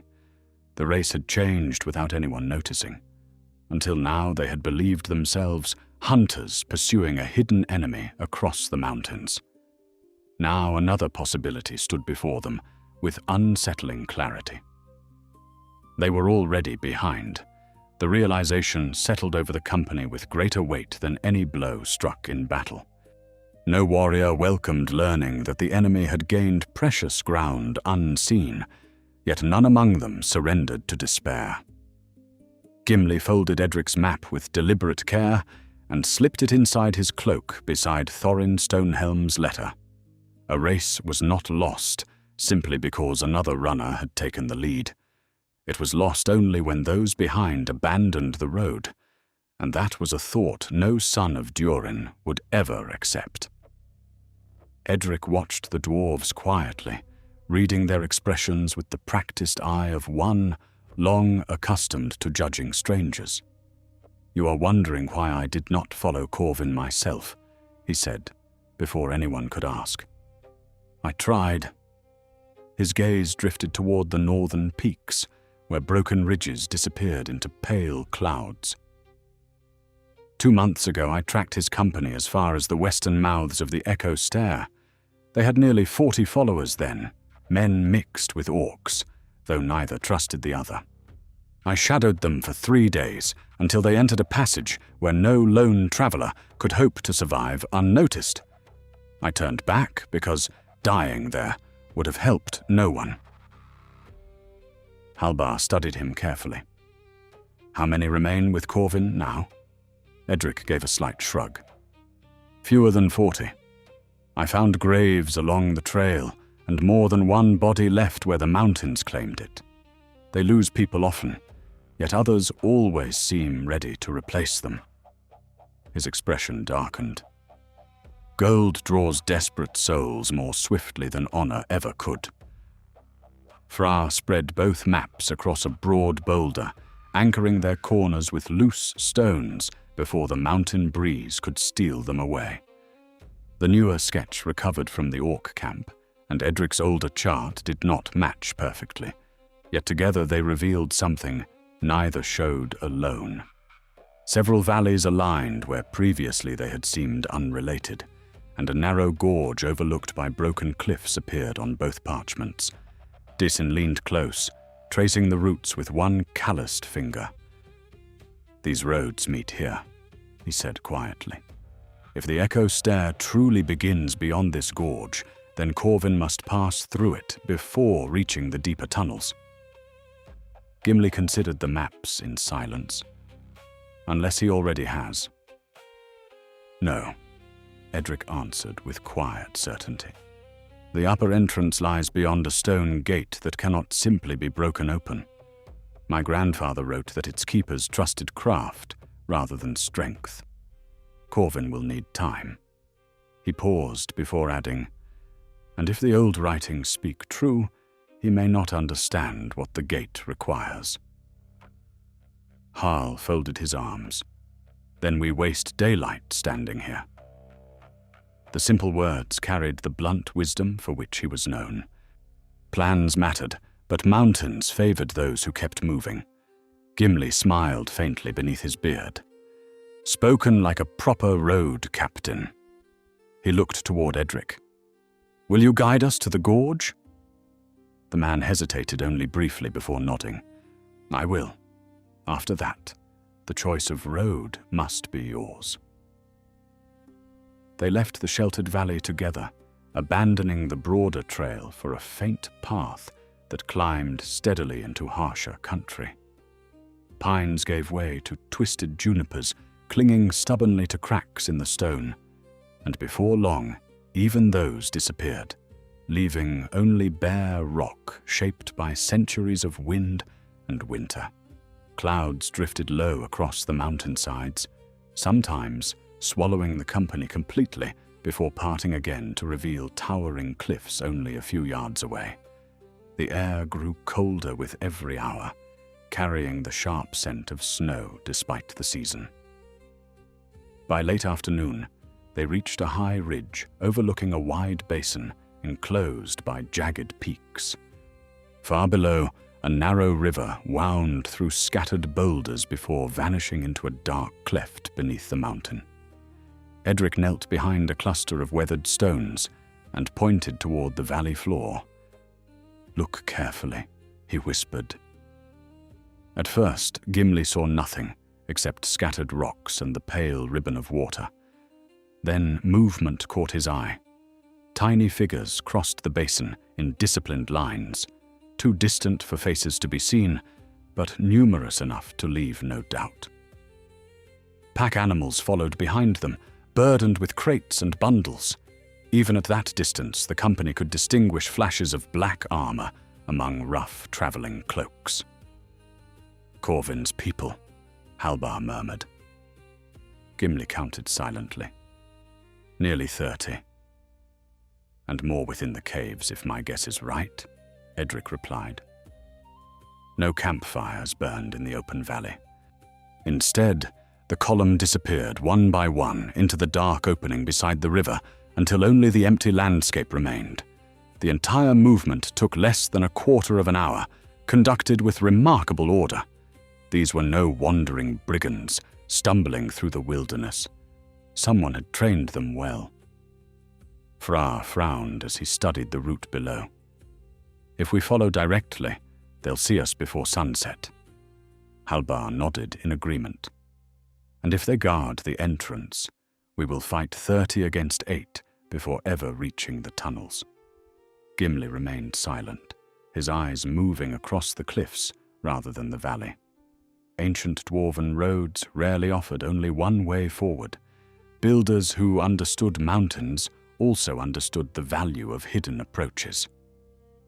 Disin suddenly crouched near the ridge wall, brushing away loose gravel with both hands. "Lord Gimli," he called softly. "Come here." Carved into the living stone, almost erased by time, ran 3 parallel grooves descending toward a narrow crack in the cliff face. Moss filled most of the cuts, yet enough remained visible to reveal that they had been shaped deliberately rather than by nature. Gimli knelt beside them, and recognition slowly spread across his features. "Guide marks," he said. "For miners?" Harl asked. "For engineers." Disin smiled despite the tension surrounding them. The grooves point toward something. Working together, the dwarves cleared away more rubble until a low arch emerged from the cliff itself. It stood scarcely higher than a tall man's shoulders and had been so perfectly fitted into the mountainside that from a distance it appeared no different from the surrounding rock. Across its lintel ran faded Kuzdul runes, worn almost smooth by countless winters. Gimli brushed away the last layer of dust and read them aloud. "When the high road is watched, remember the road beneath." A quiet satisfaction touched his voice. Our forefathers expected enemies. The entrance itself remained tightly sealed. No hinges were visible, nor any handle by which the stone might be moved. Disin examined every inch of the doorway, while Fra searched the surrounding wall. Minutes passed before Halbar noticed 7 shallow circles carved into the rock beside the arch, each scarcely larger than the head of a hammer. "The 7 measures," Disin whispered. Every eye turned toward the pattern. Gimli remembered the words carved upon the ancient tablet recovered from the merchant wagon. To the keeping of the silent forge shall pass the 7 measures, known only to the hands of flame. He looked slowly at the circles, then at the measuring rod Edric had carried inside the leather pouch. "Bring me the rod." Edric handed it over without a word. The dark metal fit perfectly across the first 2 circles. Gimli rotated it once. A deep, resonant tone echoed through the mountain, not loud but impossibly clear, as though some vast chamber far below had answered the touch. Dust drifted gently from the arch above them. Hidden gears, silent for untold centuries, awakened somewhere beyond the stone. Then everything became still again. No door opened. No passage appeared. Only the fading echo lingered beneath the mountain. Dishin stared at the sealed entrance, his excitement giving way to concentration. "One measure is not enough," he said quietly. "It's a sequence." Gimli rested the ancient rod across his palms and looked once more at the 7 carved circles. Somewhere within the forgotten mechanism lay the order their ancestors had intended, and beyond that door waited a hidden road that might allow them to reach the Echo Stair ahead of Corvin's company. Yet one mistake could just as easily awaken another of the old defenses. The mountain had answered them once. Now it waited to see whether they truly remembered the craft of Durin's folk. The sound faded slowly into the depths of the mountain until even the smallest echo was swallowed by ancient stone. No one spoke. The silence that followed felt deliberate, as though the hidden builders had left a pause within the mechanism itself, waiting to judge the hands that had awakened it. Gimli kept the measuring rod balanced across his palms, studying the 7 circles carved beside the doorway. Somewhere within that simple pattern lay the memory of craftsmen who had trusted skill above force, and he knew they would not have built a lock that yielded to blind guessing. Dishin knelt before the circles, his lantern held close to the rock. "Look here," he said quietly after several moments. "The carvings are not worn evenly." He traced the edge of the first circle with 1 finger before moving to the 4th, then the 7th. "These 3 have been touched more often than the others, though not recently. The stone is smoother." Fra crouched beside him, narrowing his eyes until he noticed it as well. "Not by chance," he murmured. "Someone used this door many times." Gimli remembered the old verse he had spoken beside the campfire. 7 measured blows awaken stone. 7 faithful hands preserve the fire. He repeated the words slowly, letting each phrase settle in his thoughts. The builders of Khazad-dûm had loved patterns hidden within songs, not because they delighted in riddles, but because memory endured where parchment failed. If the sequence had survived anywhere, it would most likely live inside the rhythm of the ancient lay. He closed his eyes for a brief moment, hearing once more the deep voice of an old singer in Erebor from many decades before. Edric watched him carefully. "Do you remember more?" he asked. "Perhaps not the words," Gimli replied, "but the rhythm." He lifted the measuring rod and placed it across the first and second circles once more. Instead of turning it immediately, he counted silently beneath his breath, matching the cadence of the forgotten song. Then he shifted the rod to the 4th circle, paused again, and finally to the 7th. Each movement ended with a firm but measured twist. A second deep tone rolled through the mountain. This time another answered it from somewhere farther below. Then came a third. The entire cliff seemed to hum softly beneath their feet, not with violence, but with the slow awakening of vast machinery untouched since another age. Dust drifted from hidden seams, and a narrow line appeared across the face of the stone doorway. It widened steadily until the ancient slab withdrew into the mountain with surprising smoothness, revealing darkness beyond. A cool breath of air flowed outward, carrying the unmistakable scent of old stone untouched by wind or sunlight for centuries. It smelled dry, faintly metallic and strangely clean, as though the passage had preserved itself against the passing of ages. The lantern light reached only a short distance inside before vanishing into blackness. Beyond the threshold stretched a broad stair, descending gently beneath the mountain, every step carved with remarkable precision. Along both walls stood stone pillars bearing weathered runes that glimmered faintly where traces of crystal caught the light. No one hurried forward. Even Harl, whose patience rarely outlasted necessity, remained where he stood. They had entered enough forgotten places to understand that surviving the first door did not guarantee safe passage beyond it. Disin examined the threshold carefully, tapping several stones with the handle of his hammer before nodding with quiet satisfaction. "No hidden plates," he reported. "At least none I can find." Halber tested the darkness ahead with his sharp eyes, though even they could not pierce far into the passage. "Then the mountain wishes us to enter." "Poor." Gimli crossed the threshold first. His boots echoed softly against polished stone, the sound traveling far ahead before returning in long, gentle waves. He immediately understood why the old records had named this hidden way the Echo Stair. Every step awakened whispers that lingered beneath the vaulted ceiling, not loud enough to confuse the traveler, but clear enough that a careless word seemed to accompany him long after it had been spoken. The builders had shaped the tunnel with astonishing precision, guiding sound as carefully as they had guided water through their halls.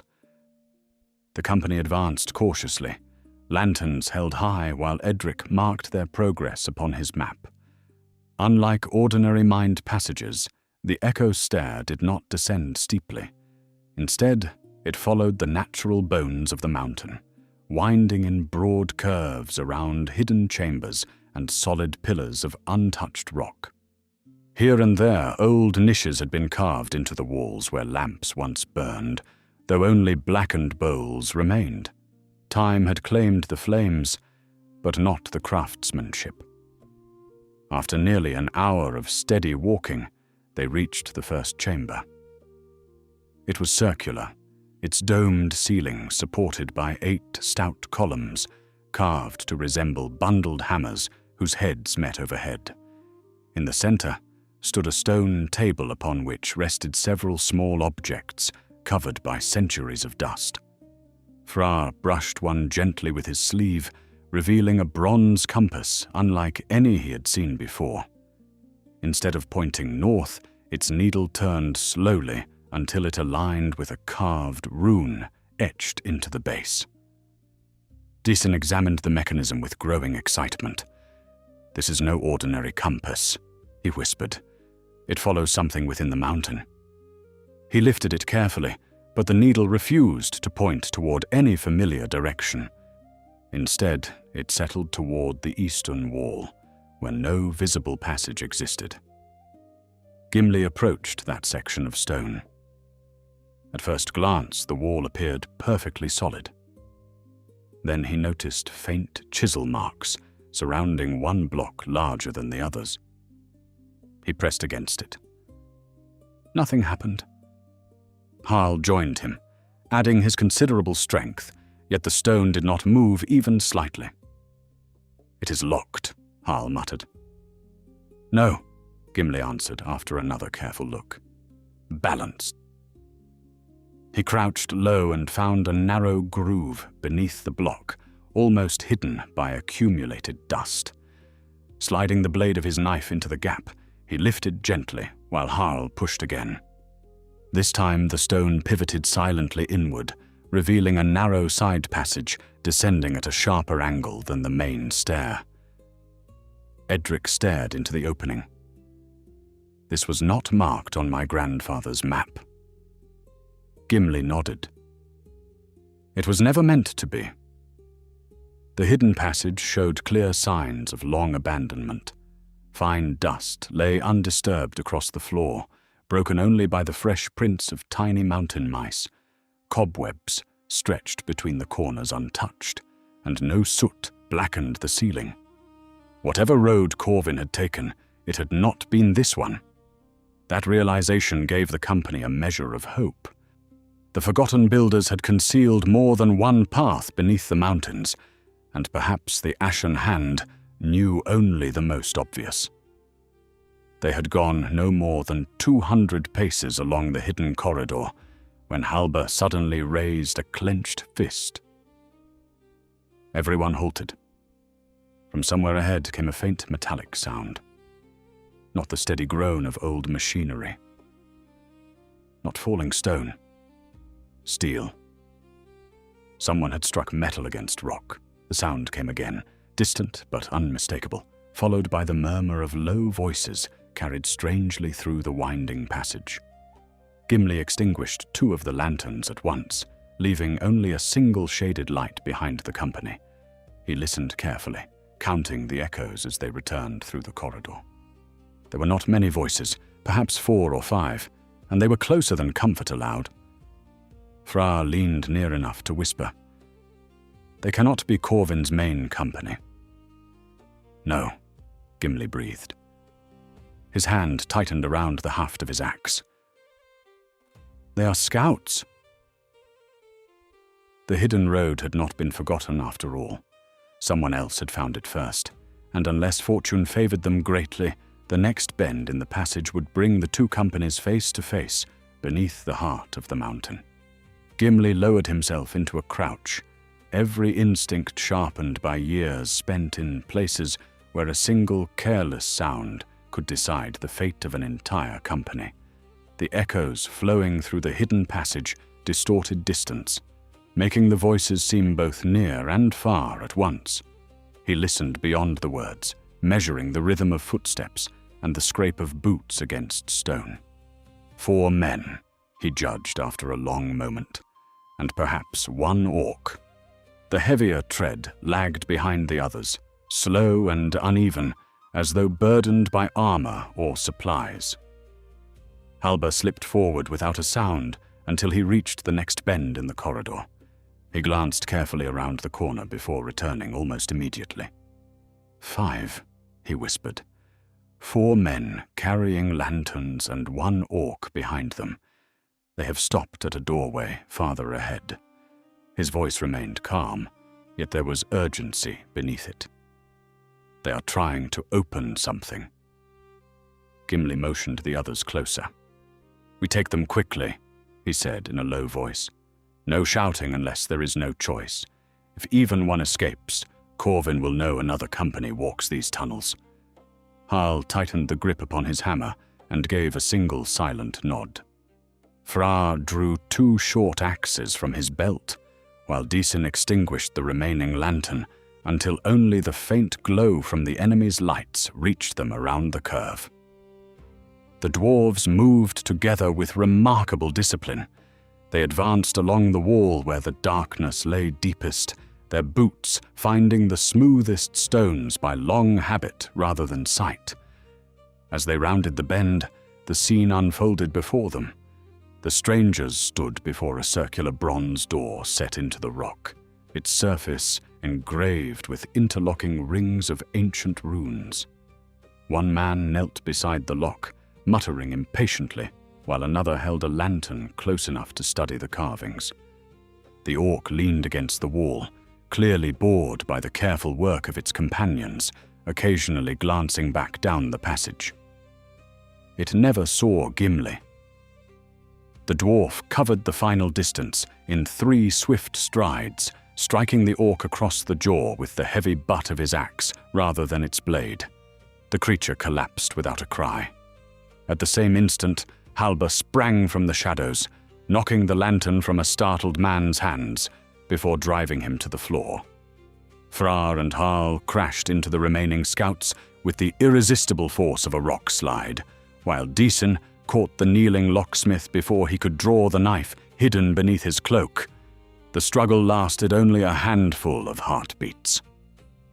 When silence returned, 4 prisoners sat bound against the wall, while the unconscious orc lay beside them, with wrists and ankles securely tied.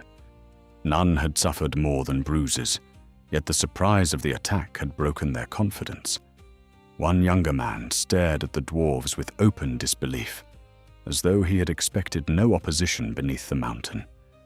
Another refused to lift his eyes from the floor, his jaw clenched stubbornly, despite the rope around his arms. Gimli walked slowly before them. "Names," he said. The prisoners remained silent. He nodded once, unsurprised. "I expected as much." Hallbar crouched before the youngest captive. "You are no hardened outlaw," he observed quietly. "Your hands tell a different story." He held up the man's bound wrists, showing the calluses worn by careful work rather than swordplay. "A mason, perhaps a builder." The young man swallowed. "I was." "Were?" "They promised good coin." The words emerged almost against his will. "They said we would recover forgotten treasures, nothing more." One of the older prisoners turned sharply toward him. "Be quiet." Gimli's gaze settled upon the older man. "You have served Corvin longer." The prisoner answered with silence, but the brief tightening of his expression revealed enough. Hallbar leaned closer. "Then you know where he has gone." Again, there was no reply. For several moments, no one spoke.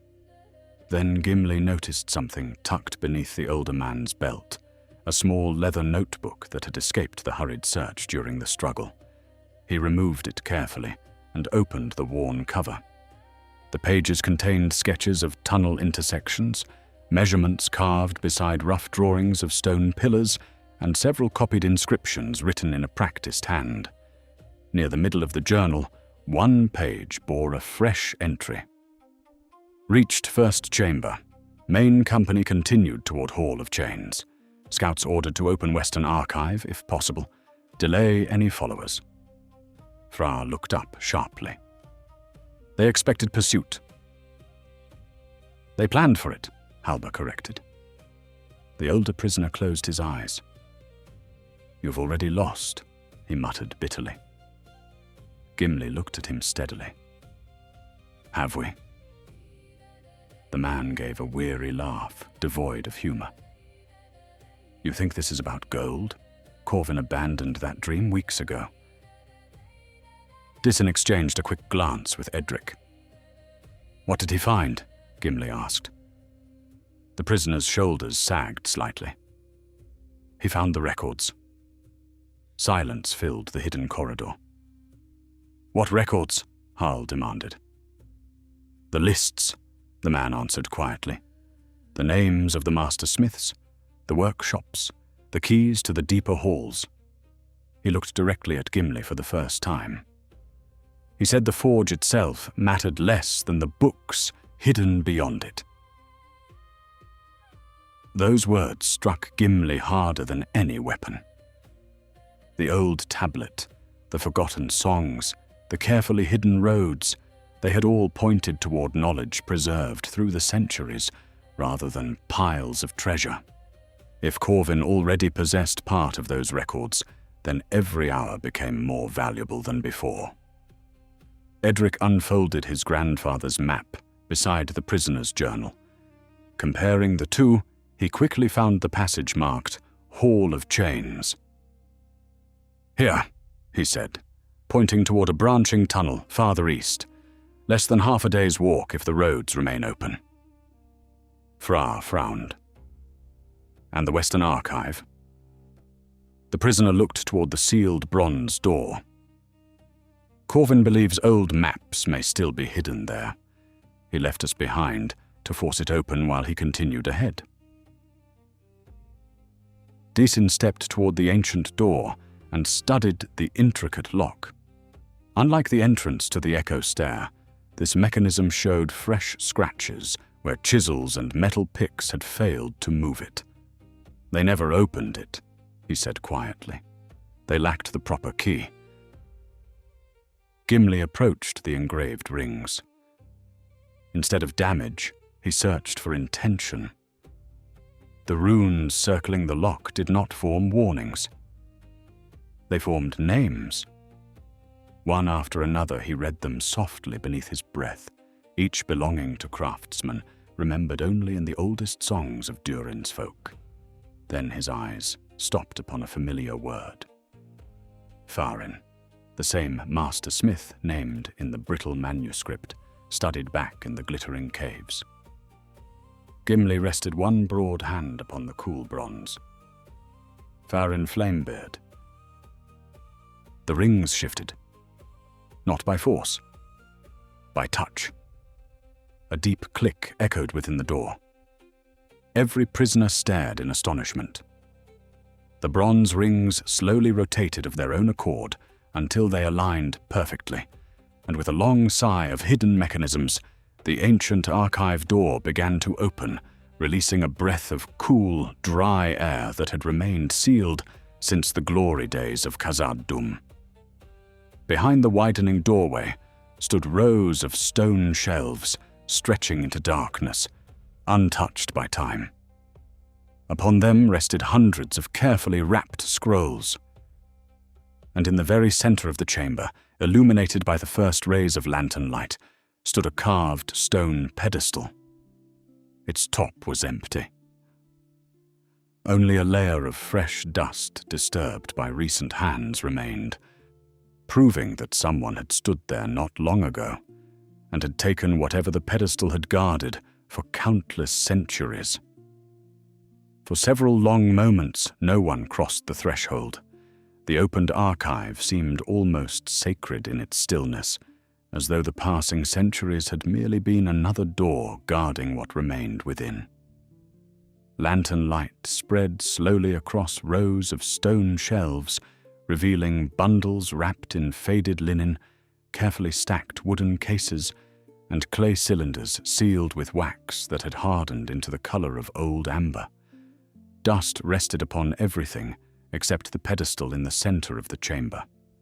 There the stone surface bore the unmistakable marks of recent hands, and a faint trail of disturbed dust led back toward the doorway through which Corvin's company had already gone. Gimli entered first with measured steps, his boots leaving the first new footprints upon the ancient floor since the intruders had departed. He paused beside the empty pedestal and studied its carved edges rather than the vacant top. A shallow inscription encircled the base in elegant Khuzdul runes, worn only by age, never by neglect. He read them quietly, each word echoing through the chamber. Let the craft endure though kingdoms fall. Let knowledge outlive the hand that shaped it. He lowered his head for a moment, feeling both relief and sorrow. The archive itself had survived. Yet whatever had rested upon the pedestal had already been taken. Dizin hurried to the nearest shelves with the careful excitement of a scholar entering a forgotten library. He gently unwrapped one bundle after another, revealing parchment, so old that each sheet seemed almost too fragile to touch. Instead of maps leading to treasure, they contained detailed drawings of forges, measurements for water-driven bellows, methods for tempering steel, and careful instructions for cutting stone without weakening its strength. Every page reflected generations of patient mastery rather than secret power. "These are workshop records," Deasin whispered in astonishment. "The very lessons passed from master to apprentice. I thought such writings were lost forever."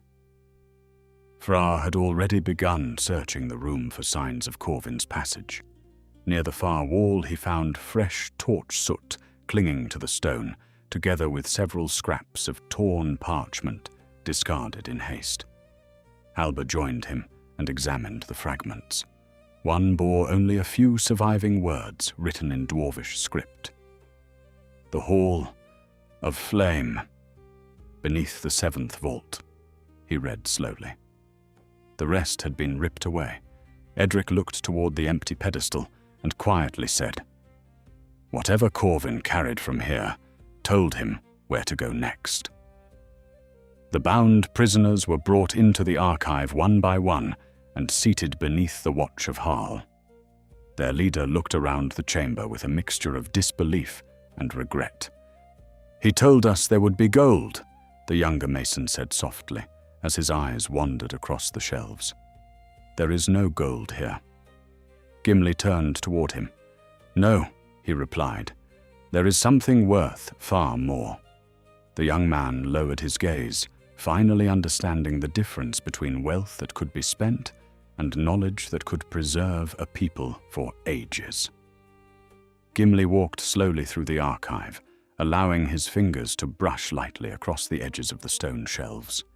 He imagined the craftsmen who had once stood in this very chamber, copying plans by lamplight, while apprentices carried fresh scrolls from distant workshops.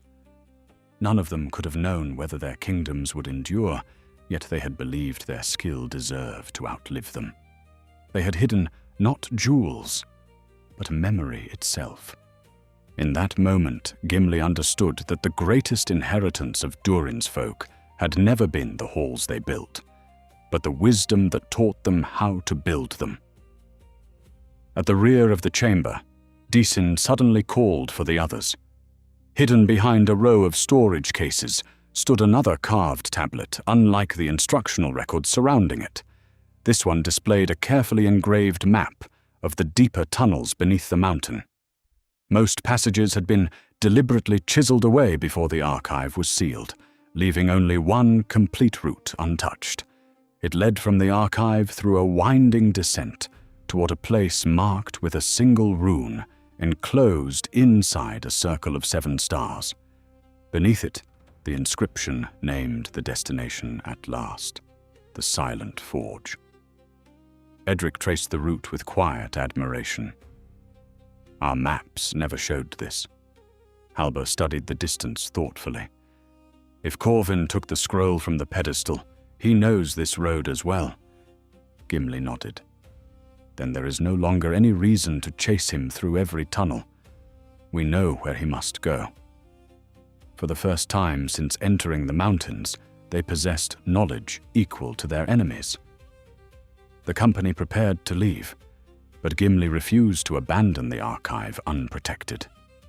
Together they carried several heavy stone cabinets across the entrance, leaving only a narrow opening through which a single person could pass at a time. The recovered scrolls were carefully arranged behind the barrier, and Disin concealed the most fragile records inside hidden alcoves built into the walls. "Even if others come after us," he said, stepping back to inspect their work, "they will not destroy everything in one reckless hour." Gimli placed one hand upon his shoulder. "Our forefathers guarded these writings through centuries of darkness.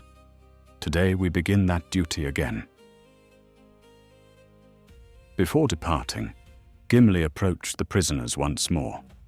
He studied each face carefully before speaking. "You chose a poor road, but it need not be your last." The older man looked at him with tired eyes. "You would simply let us go?" Gimli shook his head. "Not here. You will walk with us until we reach the ranges of the north or the guard of Erebor. After that, your deeds will be judged by lawful kings, not by vengeance beneath a mountain." The younger mason bowed his head silently, while even the older prisoner seemed surprised by the answer. The journey from the archive began almost at once. Guided by the newly discovered stone map, the company descended through passages untouched by Corvin's scouts. The tunnels broadened steadily until the ceilings vanished into darkness high above, supported by pillars so vast they resembled the trunks of ancient trees. Water coursed through channels, carved with astonishing precision, turning unseen wheels that still moved after countless generations. Though no living hand tended them, the old works endured, testifying to the mastery of those who had built them. Hours later, the passage opened onto a high ledge overlooking an immense cavern. Far below, rivers of orange light shimmered across the darkness. At first, Halber believed they had found flowing lava, but as his eyes adjusted, he realized the glow came from hundreds of polished mirrors reflecting the light of a single great furnace at the cavern's heart. Stone bridges crossed the abyss toward a forge unlike any surviving in Middle-earth. Great anvils rested exactly where their masters had left them, while towering chimneys disappeared into unseen heights above. Yet the forge was no longer empty. Tiny figures moved across the distant platforms. Lanterns flickered. Voices echoed faintly upward.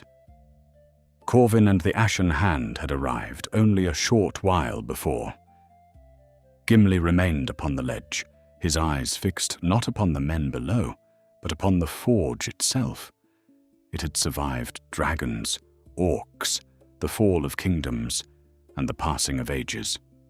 Now its fate rested in the hands of those who reached it first.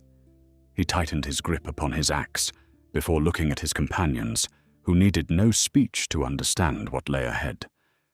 Together they had recovered the lost records, preserved the archive, uncovered the true purpose of the Silent Forge, and reclaimed a forgotten inheritance of Durin's folk. What remained was not a search for treasure, but a final stand to ensure that the greatest legacy of the dwarves would never again be buried beneath greed or darkness.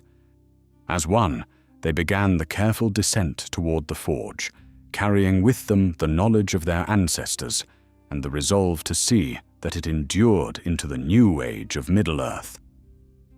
When you look back upon Gimli's road, it becomes clear that the greatest danger was never the hidden passages, the ancient traps, or the blades drawn beneath the mountain. Those trials tested strength and courage, but they did not decide the fate of the journey. The true contest lay in the hearts of those who sought the Silent Forge. Corvin believed that knowledge existed to be possessed, guarded, and used to raise one person above another. Gimli understood something far older, a truth that had shaped the finest works of Durin's folk, long before dragons, orcs, or dark lords cast their shadows across Middle-earth. A craft preserved only for pride withers, but a craft shared in faithful hands becomes a legacy that no fire can consume. You may have noticed that the greatest treasures uncovered along the way were never jewels, crowns, or mighty weapons. Every clue led instead to songs remembered by old voices, worn journals left in forgotten shelters, careful measurements carved into stone, and scrolls patiently copied by craftsmen whose names had nearly vanished from memory. That is no accident. Throughout the history of Middle-earth, kingdoms rise and fall, towers crumble, and even the greatest halls can be emptied by sorrow. Yet wisdom carried faithfully from one generation to the next often survives when walls do not. Tolkien returned to this pattern again and again, reminding us that memory itself is a form of stewardship, and that those who preserve what is good perform a quieter heroism than those who merely seek glory. There is another thread woven through this tale, one as old as the Fellowship itself. Victory does not belong to the strongest hand, but to the hand that knows when to build instead of conquer. Gimli's mercy toward prisoners, his respect for forgotten craftsmen, and his refusal to measure wealth by gold alone are not signs of softness. They are signs that the long struggle against darkness has taught him what darkness can never understand. Evil always hungers to own, to command, and to lock every gift behind a closed door. The free peoples endure because they learn instead to preserve, to restore, and to leave something better for those who come after them. Perhaps that is why the Dwarves remain one of the most enduring peoples in Tolkien's world. Others often remembered them for their axes, their stubbornness, or their love of precious metals. Yet beneath those familiar stories stood another truth. They were builders before they were warriors, keepers before they were conquerors, and craftsmen whose greatest works were meant to outlive their own names. Gimli's journey honors that inheritance. His triumph is not that he reached the silent forge, but that he recognized its true purpose before greed could claim it. In doing so, he became not merely the heir of Durin's blood, but the faithful guardian of Durin's memory. And so, when you leave these halls behind, the mountain grows quiet once more. The echoes fade into deep stone, the forge waits with patient strength, and the ancient records rest where careful hands have preserved them for another age. Far away beneath the white mountains, the hammers of the glittering caves begin their steady music again, shaping gates, pillars, and fountains instead of swords for war. Their sound carries gently through cool chambers, bright with crystal light, just as it did when this story first began, reminding you that the truest legacy is not the treasure hidden beneath the earth, but the hands that continue the work with honor, one measured blow at a time.